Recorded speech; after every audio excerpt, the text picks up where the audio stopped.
Baturdays. Baturdays. Omnidog and the Minister of Comics. Talk forever, get right your ergonomics. Taking questions from the chat. With a name like that, you think they talk more about the past. Baturdays. Baturdays. Baturdays. In the Batcave.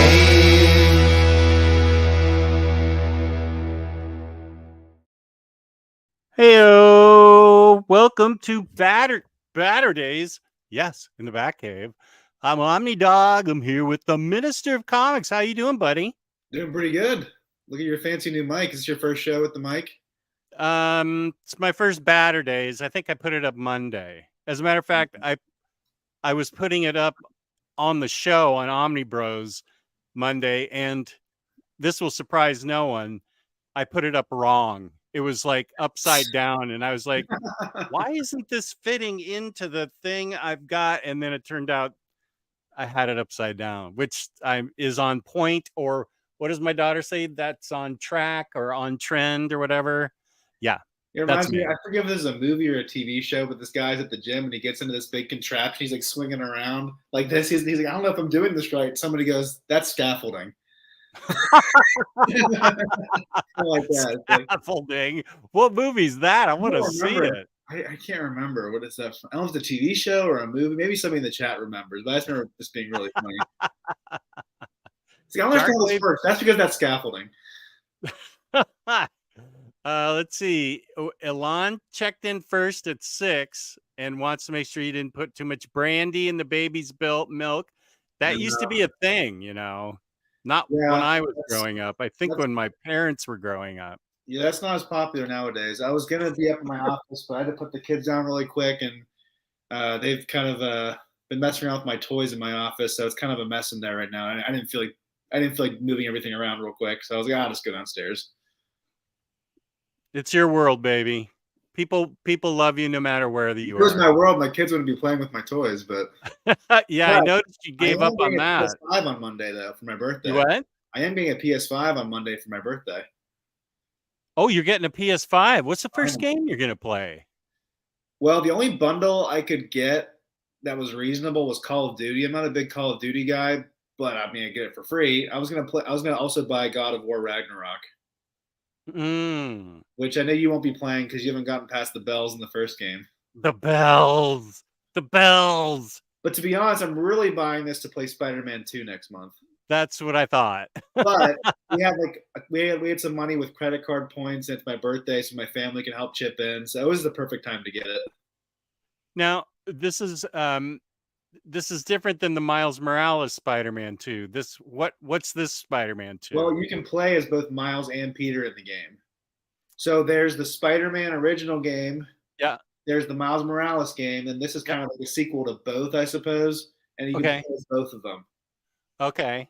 And Venom plays a big part of it, so you get to be Spider-Man in the black suit. The symbiote. So I'm looking forward to that. I had to get it. So I've waited for 2 years for it to go down in price, and it hasn't.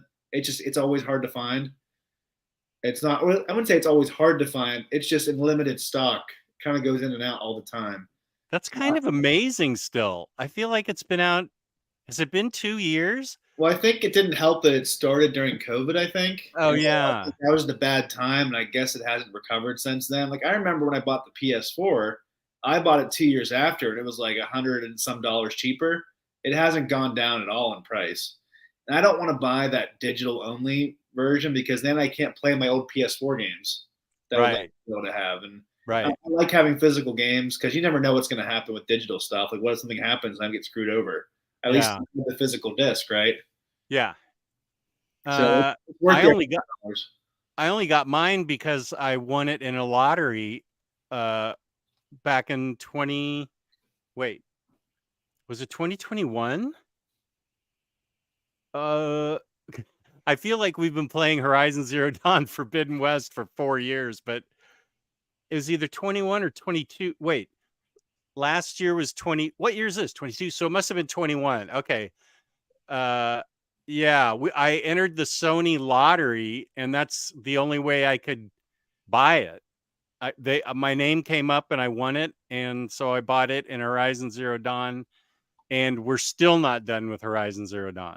And then there's some people that we know who bought up a lot of copies of it and then sold it like a jerk for like $1,000. I mean, I'm not going to say who it was, but somehow he was always able to get his hands on it. Yeah, that's true. Okay, did I already show Darkwave Fairy? Buppa, Baturdays.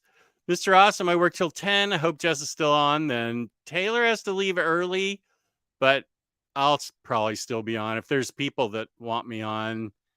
Jess, Yeah. you gonna do a book club with Double L, Larry's Library soon? Yeah, we're gonna do one for Halloween.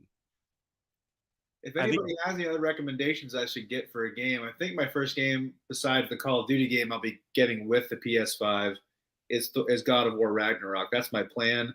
I do want to play Jedi Survivor. That looks cool. I like the first game, even though the final boss drove me insane. And I screamed, and my wife came in at one point and said, either turn that off or stop yelling. So that was like one game where I was like, this is so frustrating. I can't beat this boss at the end. I found it. But I mean, there's other games that look interesting. Like people keep talking about Baldur's Gate, but I'm just not into the whole point and click games. I'm not really into that. What about Elden Ring? I mean, Tyler just played it again. He beat it the first time. It's supposed to be super hard. He just played it again and beat it. See, that's another thing. I was talking to him yesterday about my PS5, and I said I'm kind of done playing really hard games because I just want to relax. I feel like my life is good enough. I don't want it to be hard in a fantasy realm either. So I just want to play, have a good story, have fun, chill out. That's why I don't like playing online games anymore. It just stresses me out and gets me too amped and gets me too, I just want to have fun. I'm not going to play a game and go on the super hardest settings. I'm not trying to impress anybody. No, I fully try. I usually play a game starting off whatever normal is. And then if it gets too hard, I will drop it down to easy because I just want to have fun. Right. I'm not spending an hour and a half trying to beat one boss a quarter of the way through the game. I also only have a 2-hour window to play every day, which is like after the kids go to sleep and my wife goes to sleep. I can't play video games when they're awake because it's not possible. Yeah. My kids are awake, so I only have a short period of time. I don't want to be frustrated. I also can't invest in a game like Elden Ring because it takes like 100 hours to beat. I don't have that amount of time anymore. Right. Because I feel like God of War, it's more manageable. Same with Spider-Man. I only want to play games that are manageable. There's super producer James, Terry from Down Under, Dr. Elevator, first day of fall. I am wearing, actually I'm kind of hot, but I went out like this because it is much cooler outside. I'm extremely happy about that. Saz Murph, happy Saturday. That's on point. Oh, on point. Come on, aren't you a Gen Z or just? No, I'm not. I'm a boomer, unfortunately. I'm part of the wing that screwed up the world. Is this way I go to report a crime? Very fine condition, stole your ID and posted. Oh, he did it before me. About bang the ballad of the tiger before you had the time to film one. Damn it. He never takes our ideas. Actually, I think Josh had been after him for a while to do that. The track record. That's all I'm saying. True Graphics here. How are you? Cycle. Hey now. I'm super excited for the Wolverine game the same people are making. It was a bat time. Is the Minister of Comics at a hidden safe house? I'm not at liberty to say. No, I said I feel like cleaning up my office. I had to put my kids to sleep, then rush down here. I'm like, I don't feel like cleaning stuff up, so I'll just run down to my dining room. Mega Shrimps, hello. Yeah, it took me a long time to get a PS5. I got it last December. I'm so glad I didn't get the digital only edition. PlayStation store prices can be very steep. See, that's what I was telling my wife. I said I won't. Like they had used PS5s for $450. I'm like, for $500, I can buy a new one. That's just stupid. Yeah. I Yeah. am willing to buy used video games though, Oh yeah, because it's 100%. like $20 cheaper and they're newer sometimes. Like I don't care. Yeah. But I draw the line at buying a used console No, for that you're much buying money. somebody else's problems, probably. Right. Oh, here's Mary M. How are you? Keep hearing about updates, Xbox, and maybe PS5, the new generation in 2028. I will probably have finished Horizon Zero Dawn by 2028. Street Fighter 6 is pretty good. A new female character is going to be on it next week. I generally don't play fighting games, And the but last fighting game I played was Injustice 2. I'm glad you're happy, Blas. There's the strangely named Ryan Bragg. I have a nephew named Ryan Bragg. Welcome to the show, Ryan. Freddy 2023. I thought it was 2099. I was looking forward to a Miguel O'Hara game. Yeah, we're only going to be. This is the part of the show where I talk to the minister, because we don't talk as much anymore because he has that extra child that showed up. And we had that big falling out recently. Who, we did? Yeah, remember? Yeah, where we weren't talking for a long time. Right. We still haven't figured it out fully, but we'll be okay. Right. Yeah. I don't know that I'll ever forgive certain people in that. That's okay. OMG Samantha. Hello. I'm from she's our Kiwi from New Zealand. Hello. I borrowed my cousin's PS4. I bought a whole bunch of games for it. And when I came back from overseas a few months ago, he took it back. So I've still got unplayed games, buying a PS5 for Christmas. Your cousin took it back? What a jerk. Just went outside. I did go outside. I had to get medicine. So I went to the drugstore. Your version of going outside is like a post-apocalyptic zombie movie. I go outside to get medicine and food. Yeah. Running errands now qualifies as going out for me. That's how old I am. There's still time to be the first Goiter, Alonzo, Sneak, everything else review. Boomer, Rad Skanking. I'm sure you said Zoomer.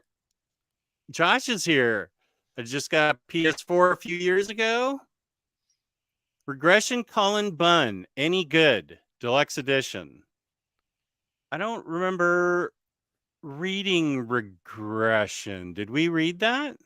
I haven't read anything by him in a long time, minus Harrow County stuff. I haven't really been keeping up with it, I guess.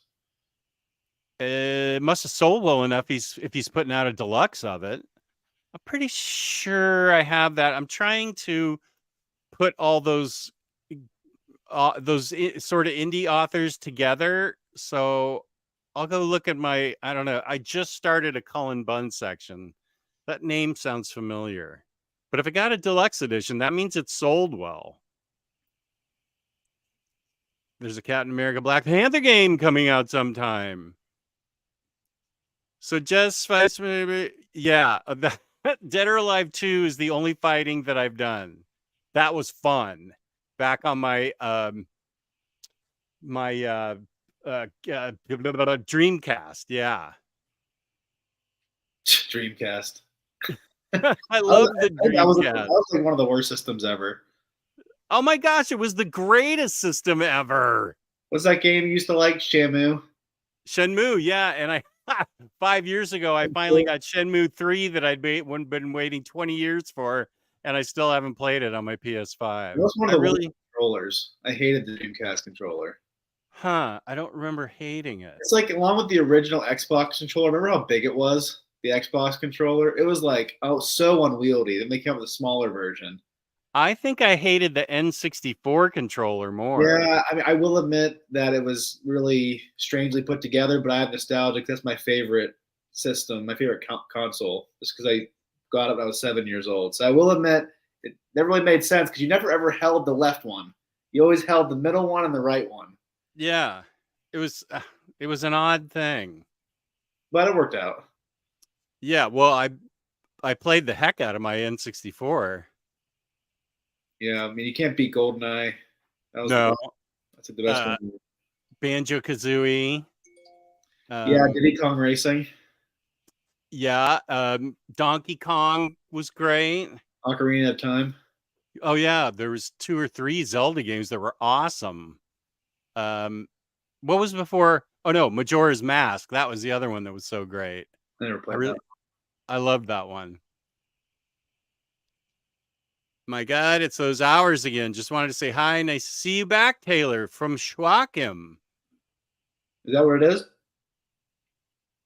that how you pronounce it?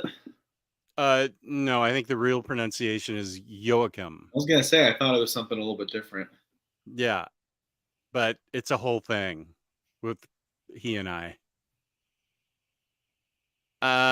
Not the kind of medicine I need, Cycle. I need to sign for the medicine I need. Still waiting on that Suicide Squad game with Kevin Conroy's last Batman performance. Batman the Animated Series update. I have started season 3. Oh wow! I thought you were gonna say I've watched no more. That's the update. What did you think? I thought you were gonna say the update is I haven't watched anymore. No, as a matter of fact, I've probably watched 10 or 12 episodes. I caught up all on season 2 and I've started season 3 now. Can't say I'm liking the way the Joker looks. Oh no, he has those black beady eyes. Yeah, and that So big old pointy nose. There's a lot of arguments about which design for the show is better, the original or the remastered edition. I think that's really hit or miss. There's some that are better, like the Scarecrow looks awesome in the new remastered. Have you seen the Scarecrow yet? No, I think I've watched 2 episodes. He has this big brimmed hat, his face is covered in shadows, and he has a noose around his neck. Ooh, that sounds good. He looks really creepy. The Riddler looks really stupid, but he doesn't have his own episodes. You don't really notice very much. Oh no, I've only watched 1 episode, Holiday Nights. Okay. Yeah, I think I like most of the designs, but there are some that are stupid. Robin's just a little kid now. Well, now it's Tim Drake. I wonder if I watch this out of order. No, that was the order they came in, but the next episode, Sins of the Father, is Tim Drake's origin story in the universe. Okay. So those 3 stories from Holiday Nights were taken from the animated series comic book, Batman Adventures. Oh, okay. So they kind of adapted that directly, similar to how they adapted Mad Love into this season too. Okay. Did you buy that omnibus, by the way? Which one? The Batman Adventures omnibus? Yeah, only I can't lift it up or I'll get a hernia again. Yeah, that one went out pretty quick. Did you get it? I did, yeah. Yeah. I'm like a fourth of the way through it. I'm looking forward to reading it because this week has been a good week because I've been waking up early for some reason, like 4:45. But every day I've started out with 2 or 3 Batman the Animated Series shows. With cereal? No. I eat more protein now. Okay. Yeah, I wish I started out with Fruity Pebbles, but excuse me. I got to take this off. I'm too hot. But it puts me in a good mood. I mean, it's fun and I'm going to be doing that I think for a while because I have so much to catch up on DC animated stuff. Yeah, Batman Beyond. There's a Superman animated series, the Justice League Unlimited. There's a lot more Timverse to go. And there's also the Brave and the Bold, which I've watched random episodes of that I love. And I haven't even seen season 4 of Harley Quinn yet. So, yeah, but I haven't even watched the 3rd season yet. Oh gosh, it's so good. So yeah, the update is I'm actually watching it. And at this rate, the next Baturdays could be about the animated series. Not promising. I'm gonna withhold my expectations because it's been 4 years. I think it's been 4.5 years. So I'm not saying I don't believe you, but I might You're just a wise man. Trust yet verify. 2016, Jess. Never forgive, never forget. Wait, we're talking about Omar, right? Yeah. Oh, Gerard just bought a Ninja Creamy. I'm going to make some gelato tomorrow. My daughter has a Ninja Creamy. That thing is cool. Is it an ice cream maker or something? Yeah. But you can make she makes high protein, low sugar ice cream in it. And she adapted this. I can't think of what they're called. Slate drinks. They're like a can of. It's like a protein drink with caffeine in it. So she made me caffeinated ice cream, and it was awesome. Oh, That's what I need to start my day with every day. Speaking of BTAS, did you like the Jonah Hex episode? Yes, I just saw it. It was awesome. Wasn't that great? Yeah, written by Joe R. Lansdale. Hey, don't get ahead of me now. That I wrote that down in my notes. Oh, sorry. That's a great episode. Yeah, I dug it. It was kind of like a cooler version of Wild Wild West, kind of a similar theme from that movie. Remember Right. the big spider type? It's kind of. I feel like it was like kind of like that a little bit. Yeah. Better. Yeah. Jonah Hex was awesome.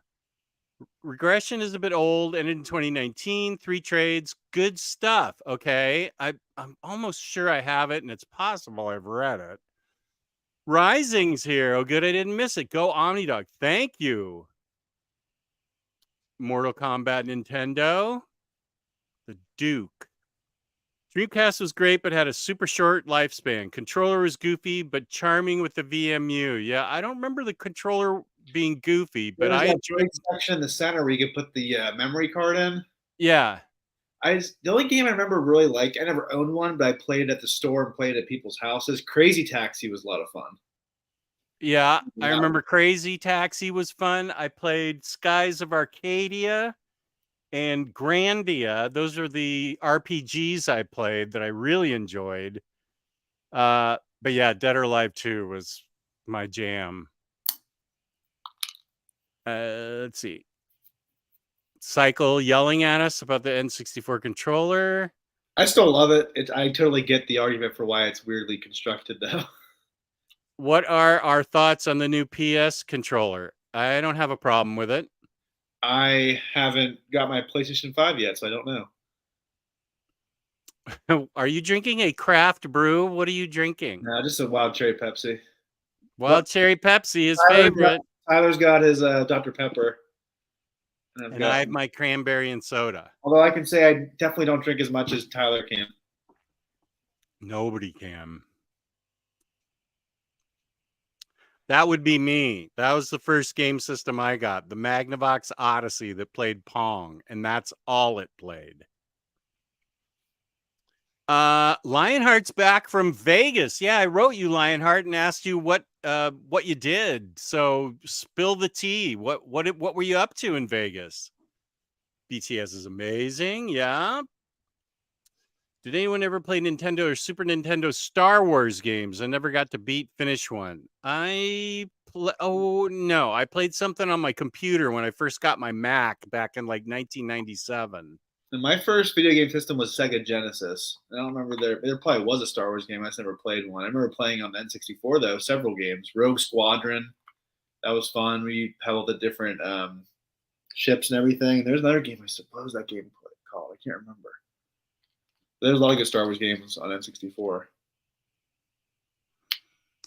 Blast leans into the new adventures look, but likes both. Season 1 is best, but 3 still good. Proud of you. You can read Omni 100% now. I like both art styles. Thank you. I haven't seen Ivy yet. I don't. Wait, have I? No, I've seen Harley because the first. Oh, yeah. The first episode was Harley. I mean, in Holiday Nights, the first little thing was Harley and Ivy hypnotize Bruce Wayne and use his credit cards and go shopping. Right. She looked fine. I don't remember. Harley looks exactly the same. Yeah, Harley does look the same. She's the only character that looks exactly the same. Just a Rat Queen's omnibus, and this year, yeah, I never finished that. I think I still need to get the third deluxe. I've only got the first 2. Heart of Ice, save your BTAS opinions for 2 weeks from now. I'm peace and love. I am going to finish it because I'm watching it every morning and it makes me feel ready to take on the day and excited. So So don't. Well, I have a feeling you guys aren't going to lose your enthusiasm at all. No, it's been going for 30 years. So, What's that? that enthusiasm has been going for 30 years. So probably. Yeah. Yeah, Samantha, I'm sorry. I know it's hard to get stuff down in New Zealand. I'd send you one, except it would be more expensive than the Omni itself to send it to you in New Zealand. That one did go out pretty quick. I'm not sure if it's restocked or not, but it did go out by like Friday, I think. Yeah, I feel almost certain they would. I would think they would restock that. I mean, knew that was going to go out quick because that's one of the top 3 biggest releases of the year, I think. Just because, I mean, especially for DC, I just think everybody wanted that. Yeah, Most of the people in the collecting game are around my age, I would say. Yeah, For the majority, and there's people like you and Larry who are a little bit older, but for the most part, I think it's mostly guys in like their 30s and 40s who really saw that cartoon when they were younger. So I think it was like a instant buy for a lot of people just because of nostalgia alone. When's the review of last week's Mask of the Phantasm 4K? We reviewed Mask of the Phantasm way back. We reviewed all the Batman movies way back. There's been some more since then, but well, that's true. We have the Batman that came out. Yeah, which I loved. Yeah, it was great. I had to get it reordered through Organic Prize Books. Been reading it and loving it. Speaking of Organic Prize Books, let's make sure we let everybody know Organic Prize Books code Omnidog. 5% off shipping 3 or more books together. Omnidog, ship it together. Thank you, Josh, for that segue. Well, do you want to try to get to the reviews now? We can jump into some more interaction afterwards. Let me see if I can just catch up a little bit here. 4:45. Yeah, I've been waking up at 4:45. Sounds terrible. I can't get back to sleep, but I go to sleep at like around 11, and so I get enough sleep. I guess if you have nothing to do, though, it's not a big deal. Like, well, I'm not going to work. Yeah, if you're not working or have little kids, I guess it doesn't really matter. I think Taylor and I might agree that Almost Got Him is our favorite. I don't know. We'll find out in 2 weeks. I can say it already is mine. Pity Ma, good to see you. Unfortunately, I'm wearing a Can of Joy. Oh, peace and love. Good to see you, Pity Ma. Samantha's been watching BTS season 1 at the moment. It's on Netflix in Canada. So you've been using a VPN. Okay. This is going to hurt. Yeah. Long live the NMC. He beat me to it, Josh. I'm so sorry. He beat me to it. Squid Game second season's coming up. Jonah Hex episode was terrible. Mainly because by the end I wanted a whole season. Love the design. I wish we get more Hex. Jonah Hex episode is great, and Jonah Hex Omni is what I want most. Here, this will segue us into this. I read Gotham Year 1 earlier today, and it put Brubaker to shame. Let us go into the books we are reviewing. Would you like to talk about Gotham City Year 1 first? Whatever you want. Whatever you prefer. This is the book by Tom King, art by Phil Hester. It's about Gotham City Year 1. There's hardly any Batman in it. He's only a bystander in this. I didn't know he was going to be in it at all. I was surprised. Huh? I didn't know he was going to be in it at all. I was surprised. Yeah, here's what it looks like. The inside is really cool. This is a great design. I wish that had been the cover. Yeah, me too. It's so much cooler. It's like an old 1940s movie poster. Yeah, and then this looks like it's by Natalie Sanders. I bet it is.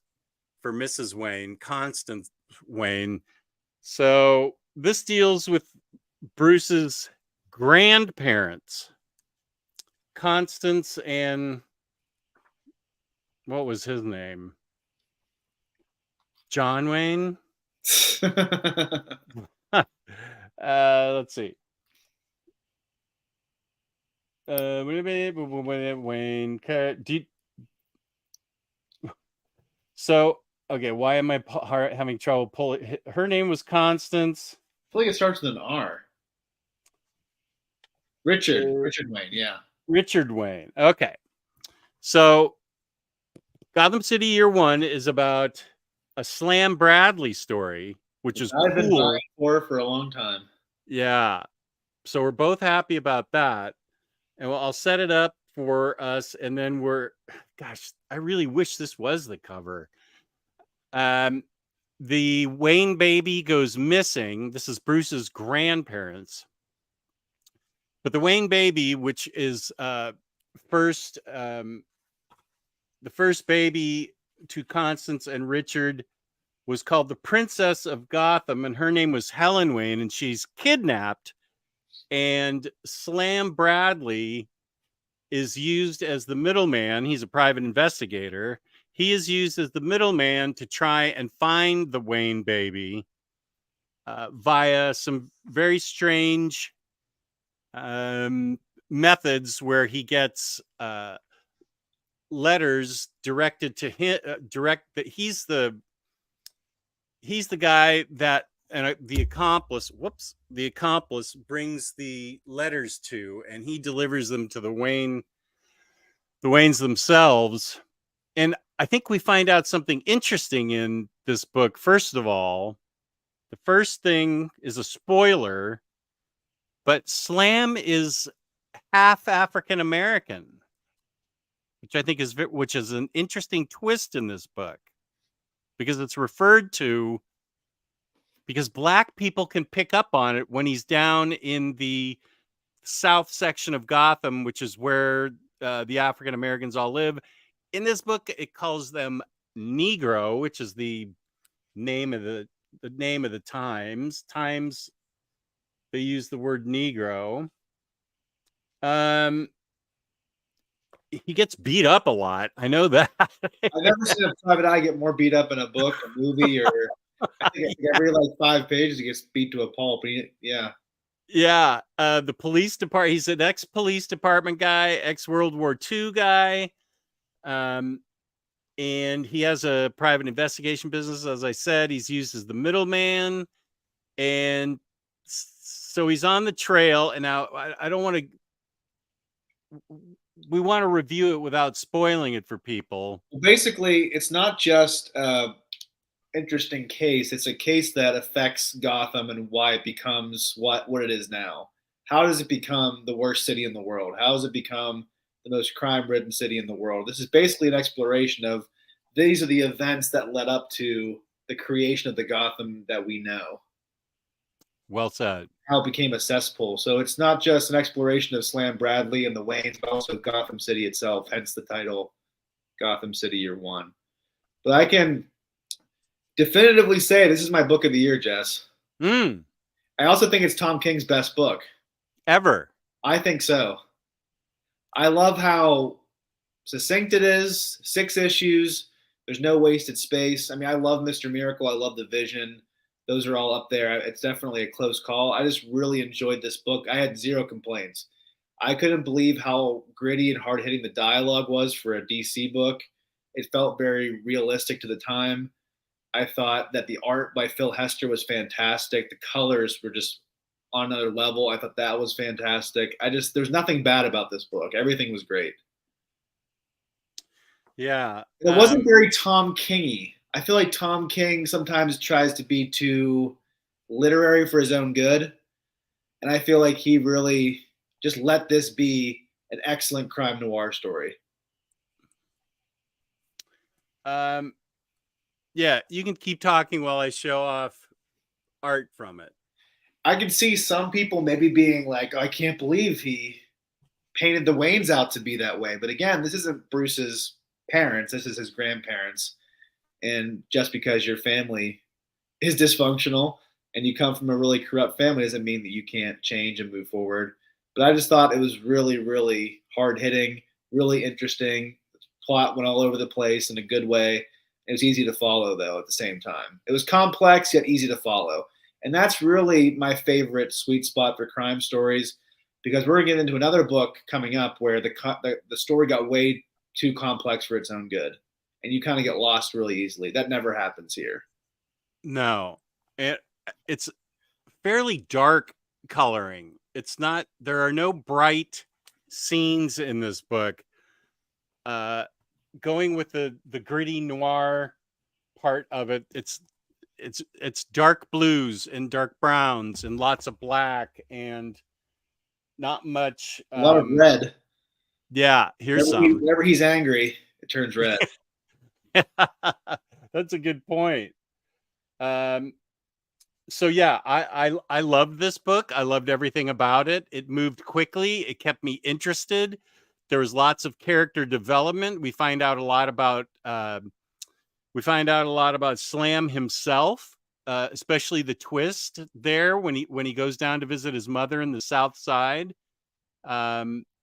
There's a lot of gritty action with the police. Gotham is a clean city because the commissioner beats the crap out of every single crook that ever comes through there. And some of the crooks, some of the criminals that come into the police department don't leave, especially if they are black. They have a 3-letter word for it that goes on their record.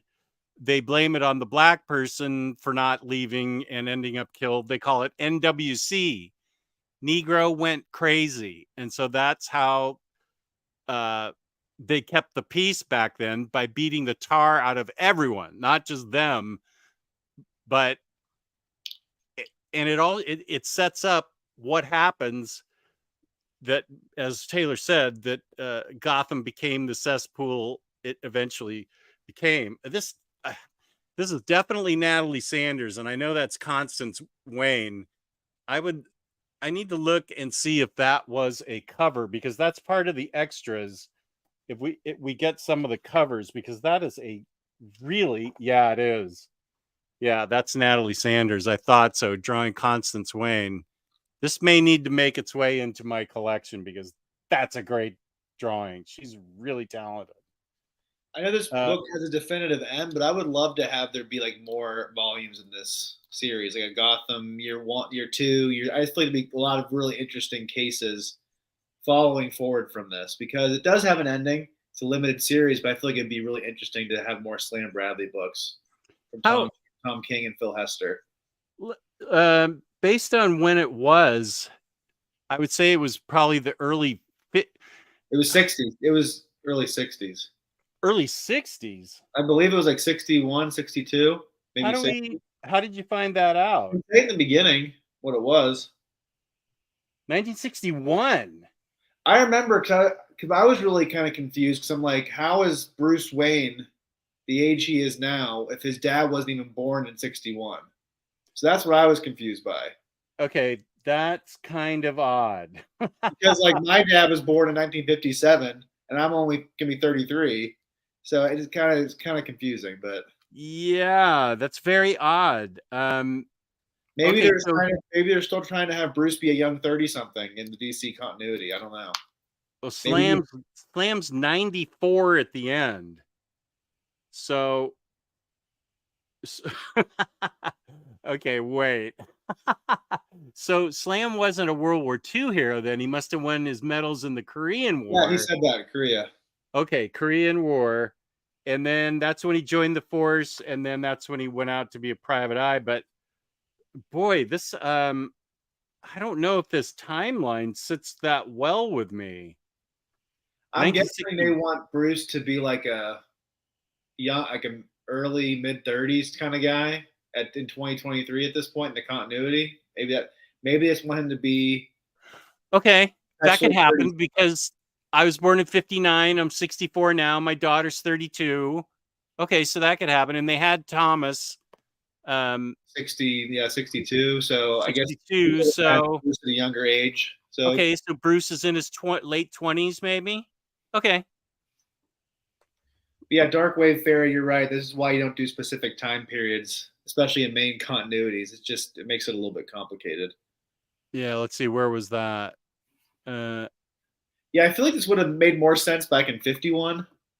I was thinking that myself. And then like he was a World War II hero. That would have made a little bit more sense. But when was the Lindbergh? I feel like this is kind of based off the Lindbergh kidnapping. That was in the 30s, I I was gonna think. say I feel like that was a lot earlier.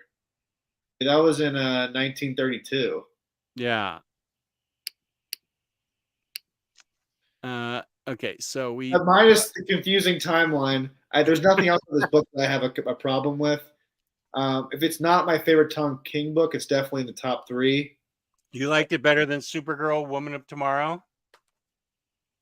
I really like that book. I still need to read it again to see how I feel about the ending because that ending was like I'm not sure what I think about it because I think we talked about this. It all depends on how you read it.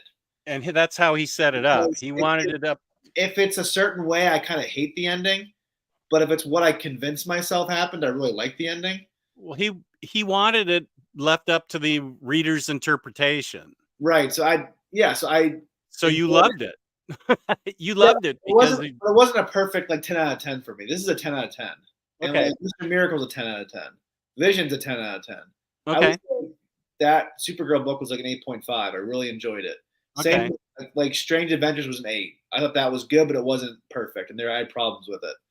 But this is a book I had 0 complaints about. So I think that's something to advance it in the next 3 months. This will be my book of the year. Okay, it's definitely in my top 5. I have to get all 3 of these books in on my Goodreads so I don't forget them. I really haven't read a lot of 5-star books on Goodreads this year, comic wise. So this has been an easy decision for me. Samantha just finished it a few days ago. Loved it. Cycle just read it. William Lee's here. Yeah, that was Under the Dust Jacket. Waiting for this one to get a deluxe.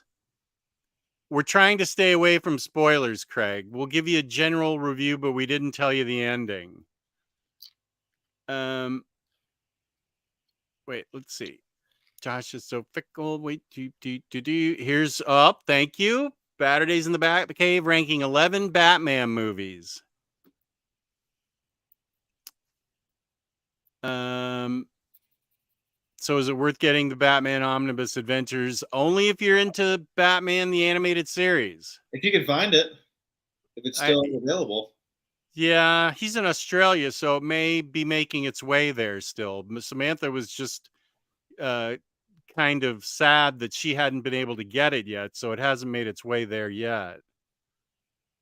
Brian's here. Thank you, buddy. The dynamic duo. Oh, I just want to hear what Lionheart did in Vegas. Just I chilled with Gabe at Torpedo, went to Cosmic Comics later on in the week. Also went to some outlets and did some shopping. I'll email you in more detail. Oh, you didn't go to Kiss Mini Golf? That's what I really want to do next time I go there. Darn it.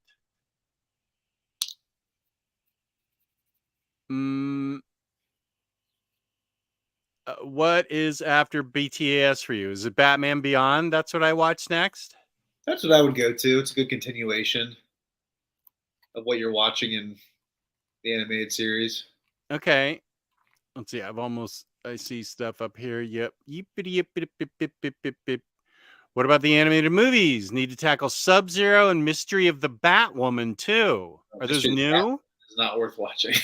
What isn't? Mystery of the Batwoman's not great, to be honest. Kelly Ripa as Batwoman. Yikes. Oh dear. I love Batwoman. Sub-Zero's decent, but it's kind of like a ripoff of other Mr. Freeze episodes. It's good. It's just not great. But Mask of the Phantasm is definitely the high watermark for movies from the animated series world. I love that. Gotham City Year One was awesome from True Graphic. Yeah, I haven't heard anybody say something bad about it yet. I'm sure there are people who don't like it, but it seems to be the common consensus because Tom King's typically pretty divisive. I love him, and I don't care what anybody says. I just haven't read Heroes in Crisis. Although, wait, I don't want to say. I feel like you haven't read it yet, so never mind. Yeah, I posted from Inman. Yeah, I posted a comment question about the Rat Queen's Omnibus a few weeks ago on the Omni Bros channel. No one responded. I'll probably get it even though I have the first 3 hardcovers. I typically forget to go to the Omni Bros. I don't know that they get that many comments, so I haven't gone to the Omnibros message board or the things after the videos. I haven't even got the third hardcover. I feel like I sort of fell off Rat Queens, but I may go back to it eventually. I feel like that was a book that kind of took forever to come out, right? Yeah. I never read it, but I just remember it kind of stopping. Yeah. It happens a lot of it. So I'm all caught up on Lazarus, though. I'm just waiting for it to come out again. Yeah. I also really want a new 2000s Green Arrow collection. How many issues is it? 00711, which is a great name, says 6. If, if anyone wants to see Uncle Jess, part 1 on She-Ann is Dead. That's Brian's YouTube channel, and it's actually a really fun show. There's a really good show where he's interviewing Omar, and I burst in as a party crasher and ruin the interview and then leave after 10 minutes. Well, here's a compliment from Psycho. The plotting in this book is so good as well. Raymond Chandler would be proud. This level of writing would have elevated Good Asian to Eisner worthy. Good Asian won an Eisner. I love that cover too. This cover? Yeah. Yeah, it's boss. Like cool, poster. Both those books have like a cool like poster cover. Yeah, it's like folded up like an old poster. Right. Let me catch up and then we can talk about that one because I know you have to go. Mega Shrimps is taking care, going to bed. Take care. Good night, Mega. Lars, I forget. Are you from Norway? Because I have a question for you. And I apologize for not knowing exactly where you're from. Have you guys read Love Everlasting yet? I'm split on it. Interesting premise that hasn't grabbed me yet. What is that? The Tom King Image book. Oh, is it out? Is it collected? I think it's a trade paperback at this point. I think it's still continuing. That's all we have in collection though at this point. That started on like his Substack type thing, right?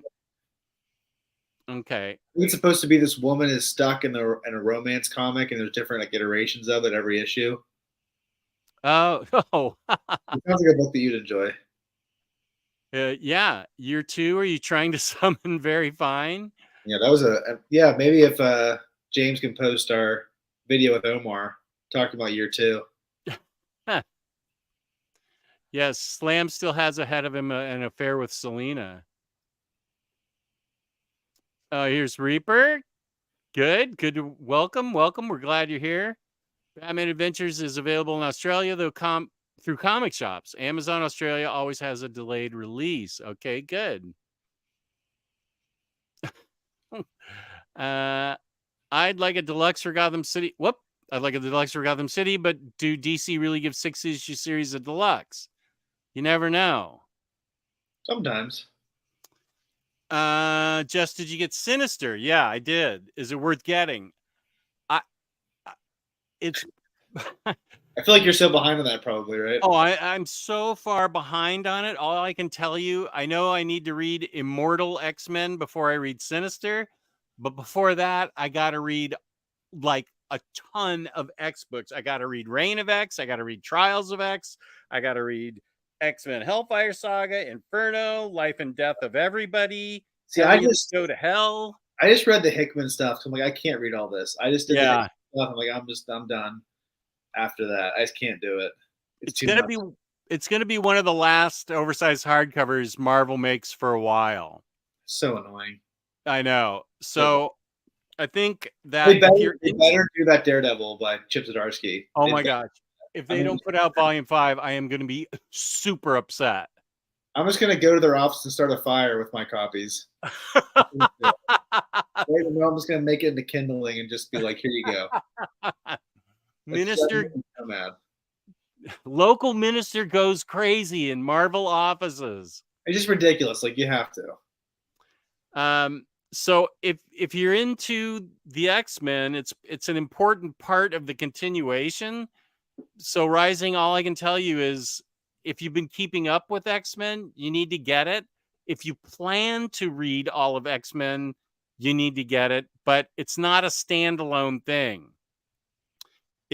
It bounces off of whatever Immortal X-Men leads into, and other stuff leads into Immortal X-Men. It's a whole thing.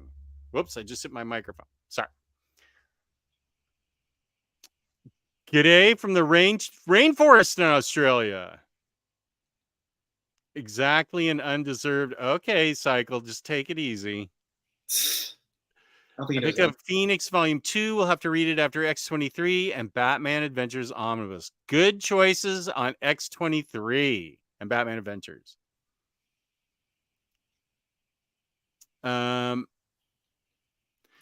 Big books currently on Comics, etc. Direct. This is Down Under. DC Ross, Dini Absolute, Spider-Man 2099, Volume 2, Ultimates by Hickman, Wolverine Volume 4, and so on. Only 5 days left to pre-order, then the next month, FOC.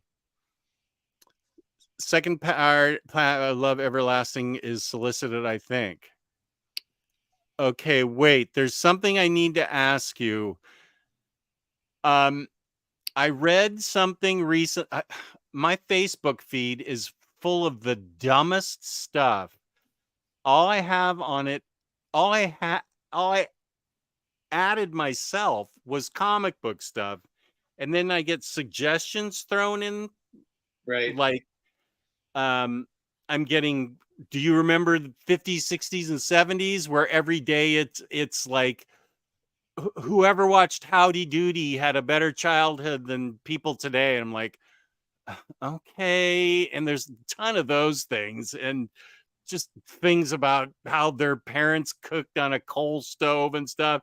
And but there's this one thing that's, I don't even know what the topic was, like things of the past or something, but it said Norwegians, when you say like, how are you doing? They say in the Norwegian language, up and not crying. Is that true, Lars? When somebody comes up to you and says, hey, how you doing, Lars? Do you say up and not crying, or words to that effect? I thought you were from Norway. Okay, talking about Razor. Do you have to read all that X-Men, Jess? Maybe better off selling it all. No, I want to read it. I like the X-Men stuff. Yeah. Lars says, what? Sorry, go ahead. Lars says no. He said no? Yeah. Okay. Stupid Facebook. What is this no Marvel OHCs in a while? The last ones are coming up. They are going to be Wolverine. Wolverine's one of the last ones. We're hoping for Daredevil 5. Omar didn't say anything about Daredevil 5 to you? Not for public consumption. Okay.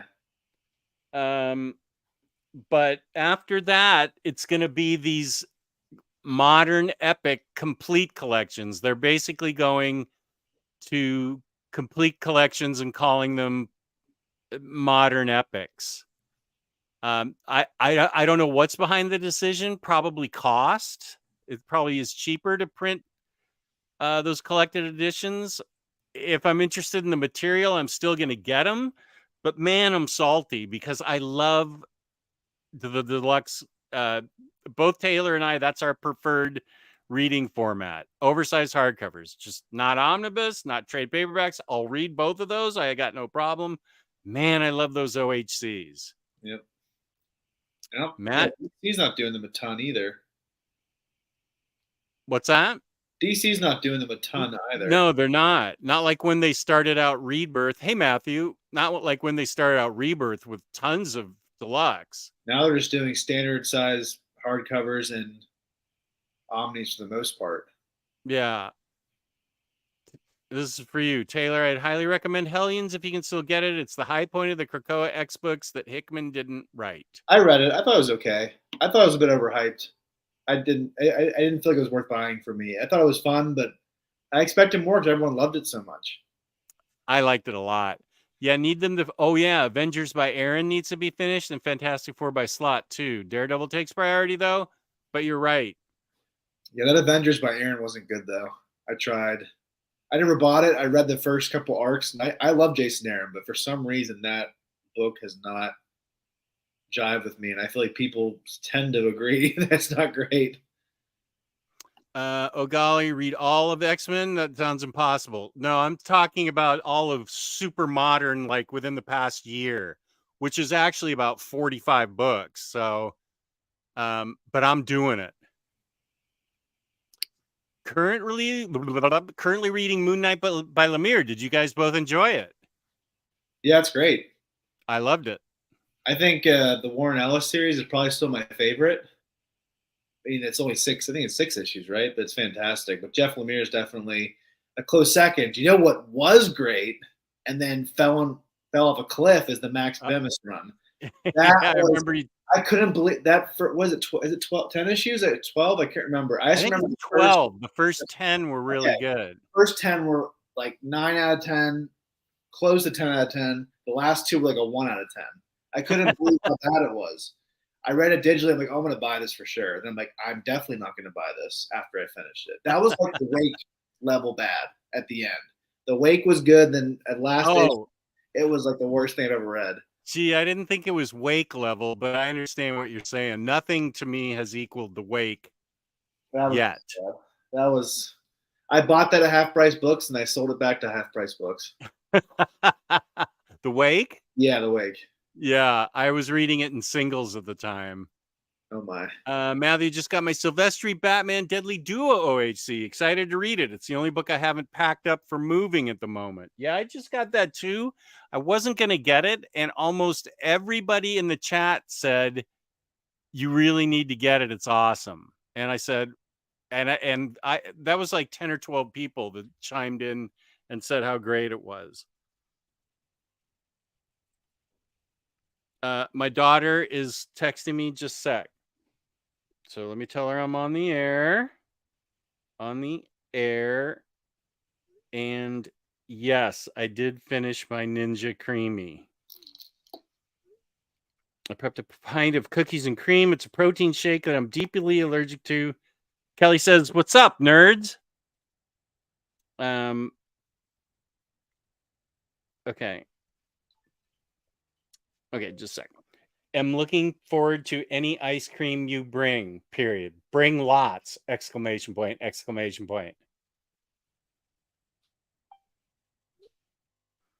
Ooh, Dole Whip. Okay, sorry for that. Yeah, lots of people told me about this book, Matthew.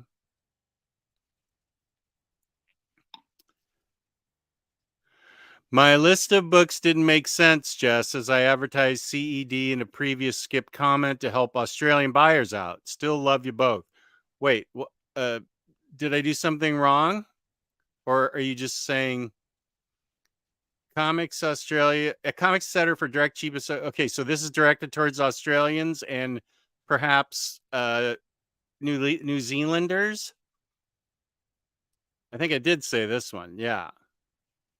Okay, so I think I'm cool with Reap. Dooty dooty dooty doo. Dooty dooty dooty doo. Doo doo doo doo. We say, hey, or uh-oh. Have you already in the harder deed? Wow, Which is hi, and how are you doing? Very stereotypical. That was the Swedish chef from Muppets. Yeah, oh my God, the whole thing just everything I said just went on to my daughter's went on to the message thing for my daughter. I guess I didn't turn off them. I like a slim Omni the best, something the size of Hickman's X-Men Omni. Feel like it's going to be trades, epics, and omnis. I'm showing my age, but I do miss essentials and wish I got more. Okay, stop. Don't take. Okay, good. Love the idea that Omar told you things he won't tell Melanie. I don't know if that's true. Avengers by Aaron is like a bunch of nonstop self-contained event. It's cool, but yeah, not for everyone. Slot finishes FF run fairly well. The last 3 or 4 trades are the high point. Prior to that, I was only neutral on it because I love the characters, not his writing. I liked what I've read so far. I've read the first 3 hardcovers, It's not as good as Hickman or Wade, but I think it's a lot of fun. People bash it, but I have had fun with it. I've really enjoyed it, but I people like love his. to I beat think he on gets, it. I think he gets the character. I don't think the plots are awesome, but he gets the characters, and I feel like he writes Yeah. it really well. It's not as like plot heavy as a Hickman book. I think it's still fun though. Yeah. Is post Hickman X-Men getting collected in OHC Omni yet? Not to my knowledge. They're gonna slum it with trade paperbacks. Yeah, Omar kind of said that Marvel won't leave us hanging in regards to those OHCs. He told me that back in January as well. Okay, good. Are we going to talk about who Thomas Wayne's father is? No. No, we're not, because that's part of spoiling it. Yeah, no.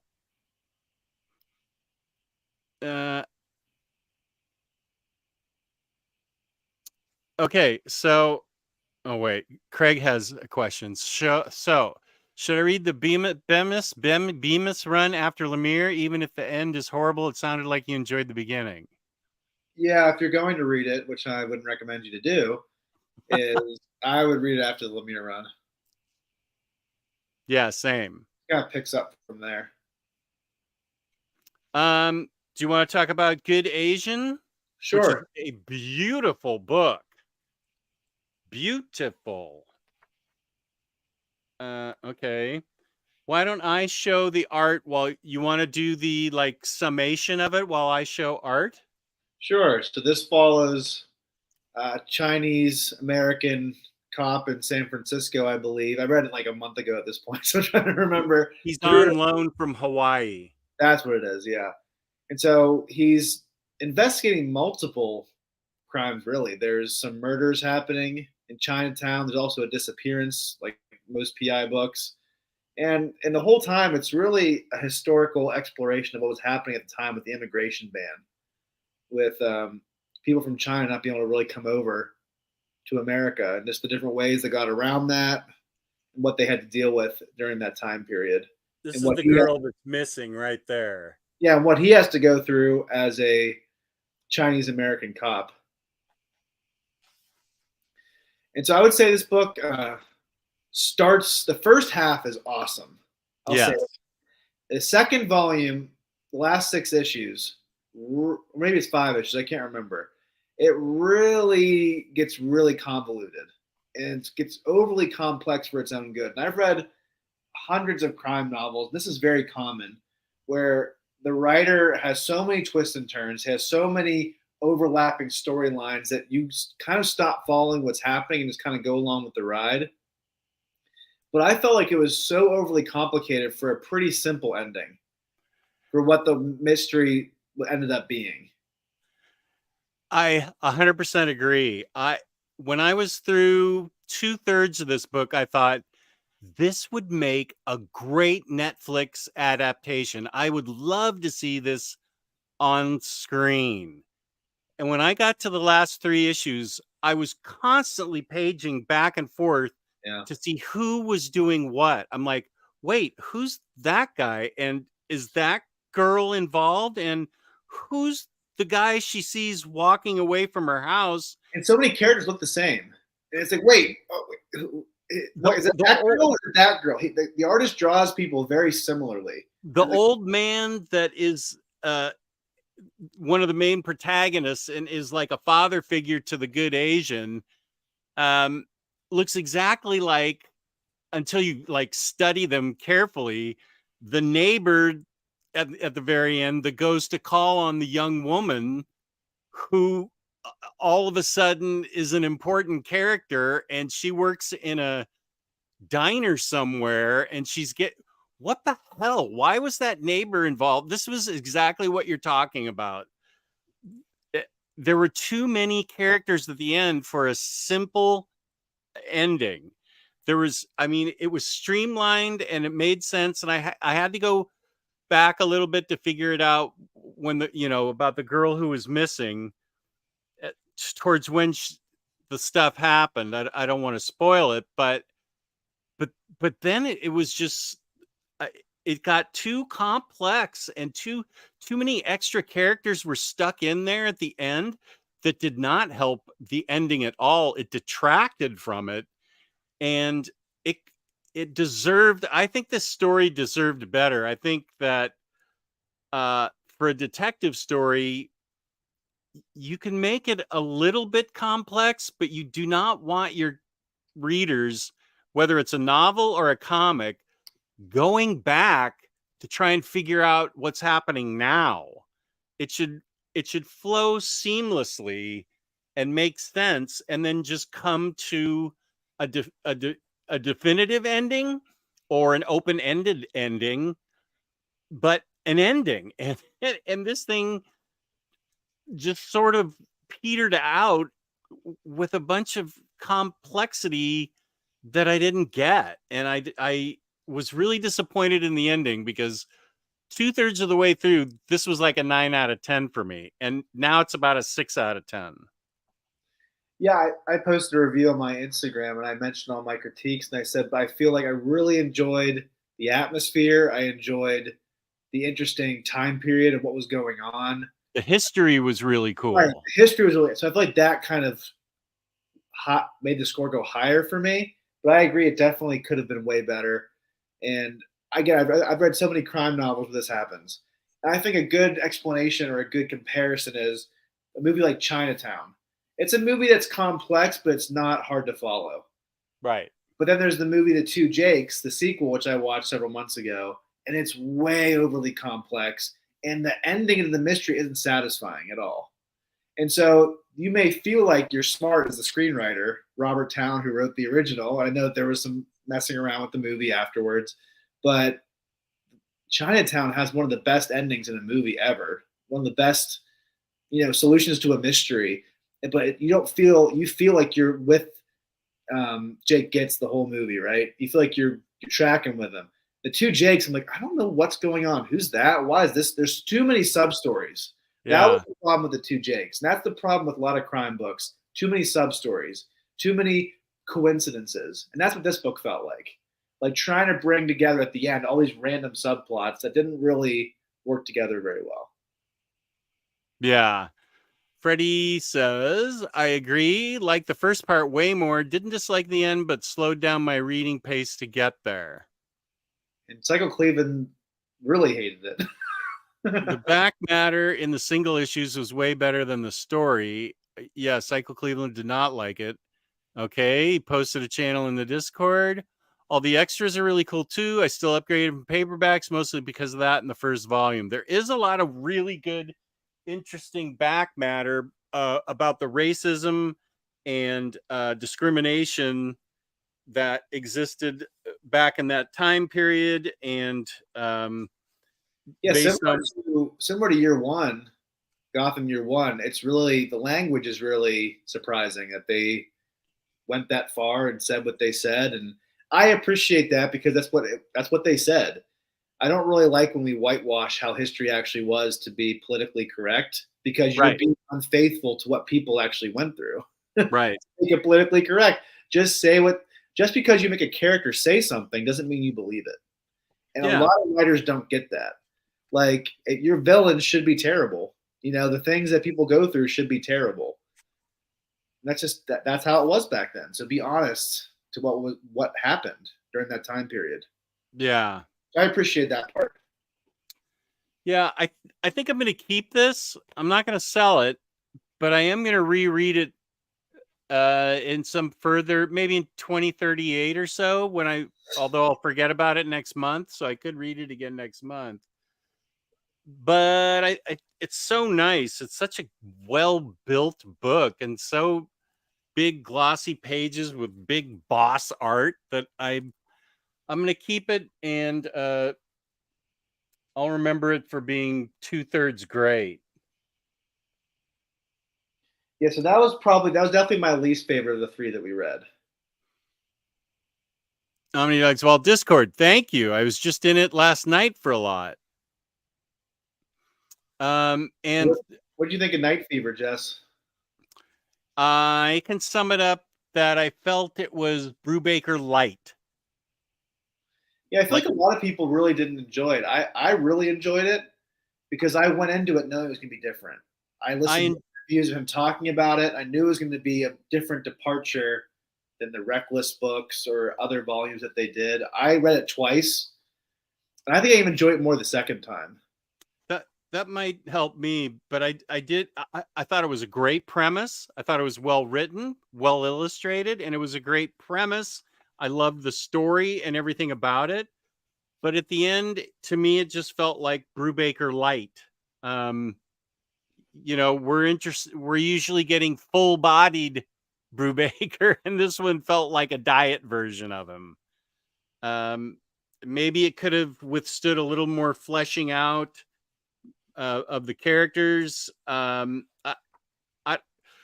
don't even know how we can describe it, except that it's a case of mistaken identity that a guy goes through overseas. He assumes another person's identity and gets caught in a web of murder, sex, intrigue.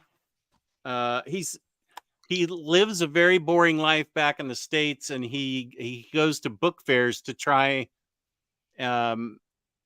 to find books for the U.S. market.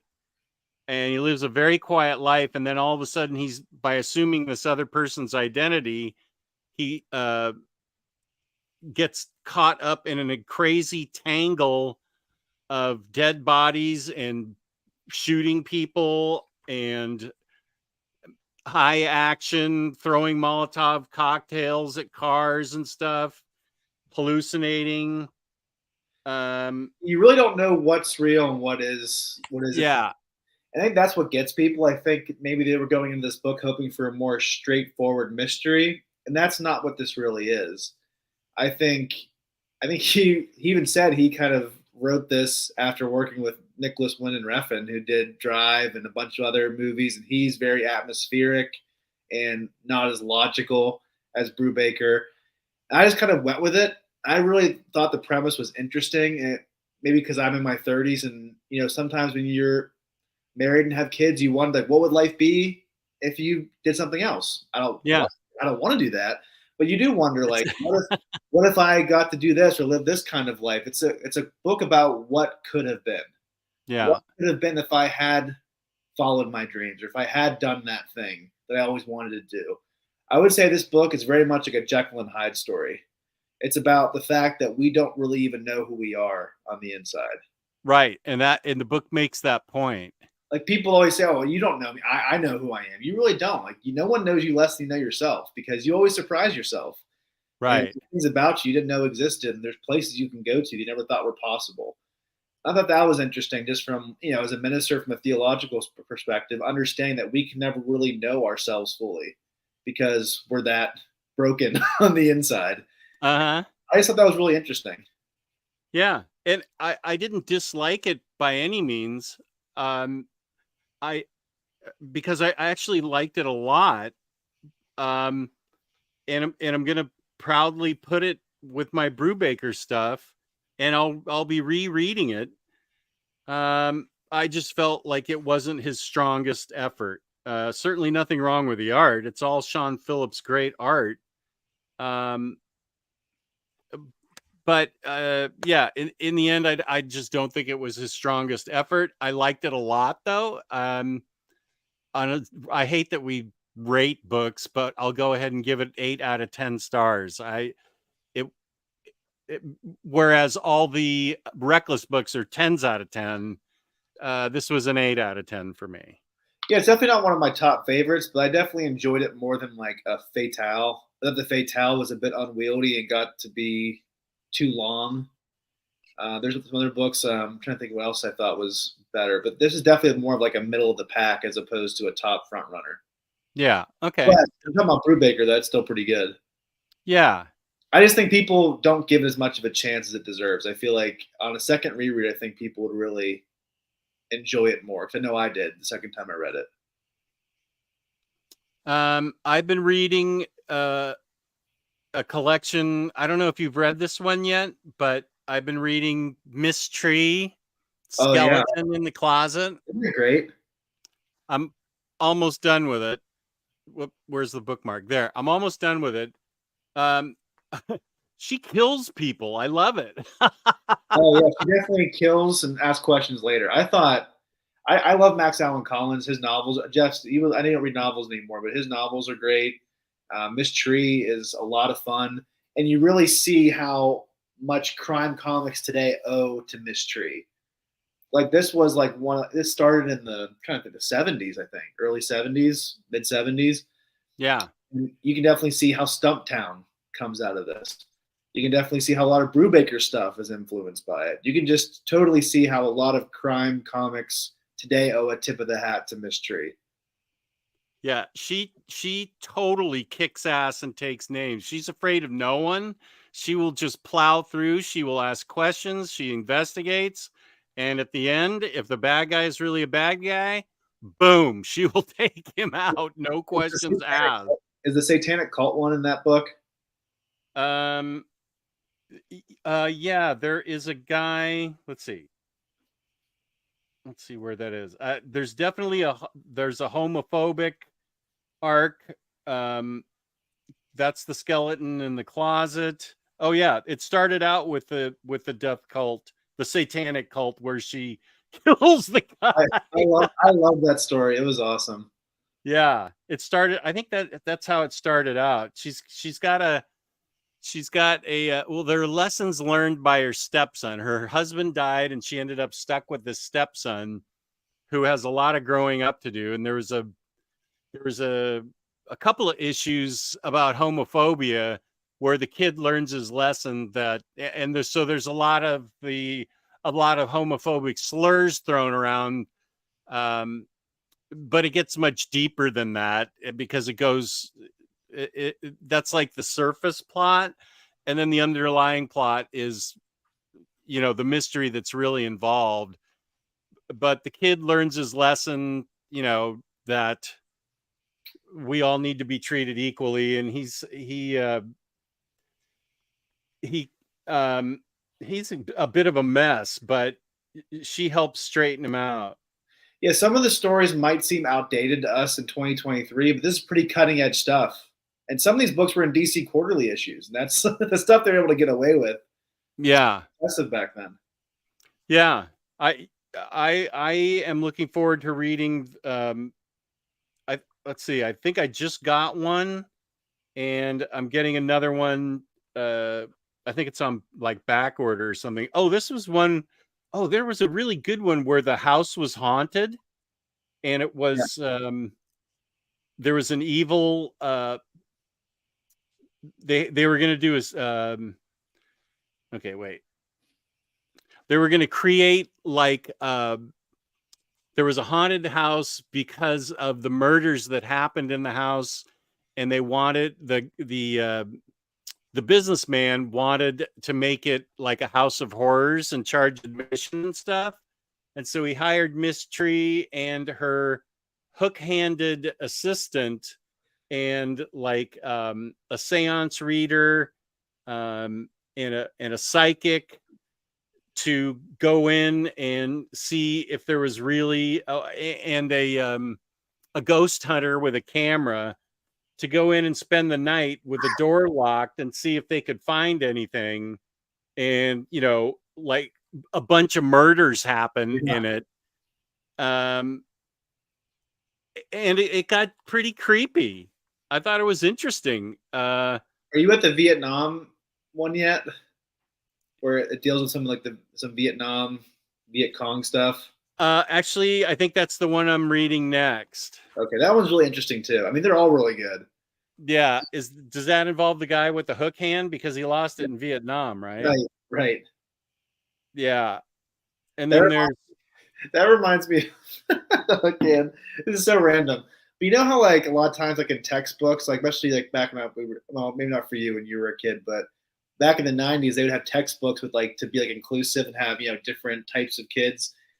There was one in my Spanish textbook where there's kids of different races. There was a kid in a wheelchair, and there was a kid with a hook for a hand. And it was like, They drew it. It was a drawing too. It was just so funny. It was like, is there a big like hook for a hand crowd we're trying to represent here? I remember always laughing at that as a kid. But they're like, we have to represent the hook for a hand crowd. I don't remember those books. Well, yeah, I mean, back in the '90s, it was just. I mean, yeah, you want to have different types of kids on there. I thought it was so funny. It's like, are you trying to? Is there a big hook for hand kid crowd? We're trying to. It was just funny. I don't know why it's always stuck out to me. So every time I see a hook for a hand, I always think about that. The Sins of Sinister OHC, it's very modern. You need to read Immortal X-Men and everything before it, and then Sins of Sinister happens, and there's X-Men Red that you need to read, and I mean, like Hellfire Gala, it's part of the Krakoa era. So yeah, it's super modern. Stray Bullets is amazing. It is. I need to read the rest of that. Miss Tree Volume 1 through 4 are on Hoopla. Definitely check it out.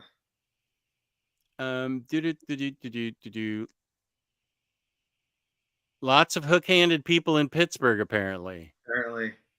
With that Pittsburgh dust that blows in on the toys. Brian Brewster is guilty of one of my biggest pet peeves. I hate when people say that. I know. Brian, you really need to read The Room, man. I'm not mad, but it's one of my biggest pet peeves. People are like, you look so tired, and it's like, but I'm not. Like, I don't know what's the point of what do you gain out of saying that? I think it's so funny when people say that. Yeah, Brian, I'm not mad. I just find that so annoying when people do that. Yeah, that's not something you need to say. I had to say something just so he would stop doing that to anybody else, because I don't think anybody finds that nice or after this, I will tell you something he told me and then put it on the air. It was very embarrassing. Brian, you really need a filter, man. Yeah, I'm not mad. I always call people out when they say that. It's like, that's not something you say to people. It's just annoying. Yeah. It's like, oh, Cleveland, you're right. Taylor, you should smile more. You look prettier. Wasn't that pretty popular, Jess, when you were younger? You should smile more. I know women were told that, not men, but women were told that and they hated it. And right. I think if any, I would never say that to a woman, and I don't know what's to be gained by saying that to a woman. You have no idea what a woman's going through. And if you just go up to her and say, hey, smile more. What do you get? What do you get out of saying that? That's the funny thing. If somebody said that to me and I was going through a tough time, I would level them. And I would not blame a woman if she just punched a person for saying that. That's just not, you don't say that to people. Yeah, I think women are still told it. Yeah, I think you're right. And they still hate it. They hate it even more now. It's like whistling at a woman when she walks by. That's like just not done. It's just lame. Yeah, I don't think guys get told that very much. Guys don't listen. They don't know. They don't listen. Okay, so we reviewed the books. So what was your favorite? I would say that Gotham City by far was my favorite. By far. 10 out of 10, my book of the year. I can't imagine something supplanting it. Like I said, I haven't read a lot of 5-star books this year from a comic standpoint. I've read a lot of 5-star novels, but for some reason, I haven't read a ton of 5-star comics. That was the one that really stands head and shoulders above the rest. That's great. Samantha says we are definitely still told it, LOL. You would look so much better if you bought more Omnis. James tells them that daily. Well, Samantha, I will not say that to you. Mostly because I only see pictures of you and your hauls. Your hauls are awesome. So keep posting them in the Omnidog Discord. That's what I will tell you. Post hauls more. I won't tell you to smile more. Smile less, Jess. Your positive vibe is really bringing me up. Ugh. And you'd rather be sitting in a pool of darkness, inspiring you to draw more.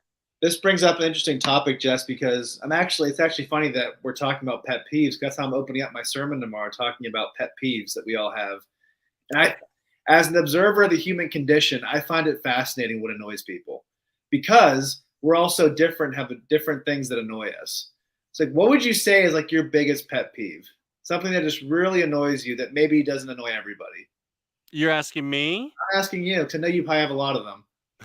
I know you have more than 3. So, let's see. Pet peeves. Let's see. That's not why I'm in the. I'm in the Discord to see her hauls. She doesn't post pictures of herself in the Discord. Don't be a jerk. that's your pet peeve. No, pet peeves is more of like an annoyance. It's not like something that like. Yeah, I'm trying. It's little things. Yeah, some things are objectively annoying. But yeah. It's not as big as getting cut off in traffic. It's right, smaller than that. Right, nobody likes that. Right. Yeah. So this is something more specific to me. Right. Okay. Pet peeve.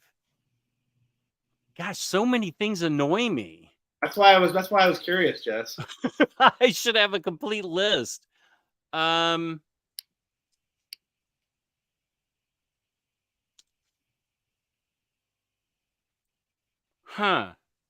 Do you know what I don't like? Okay, yeah, maybe if you tell me some things. When men who have been married for a long time refer to their wives as their bride. Your wife was your bride for one day, and now she's your wife. I always find that to be a pet peeve.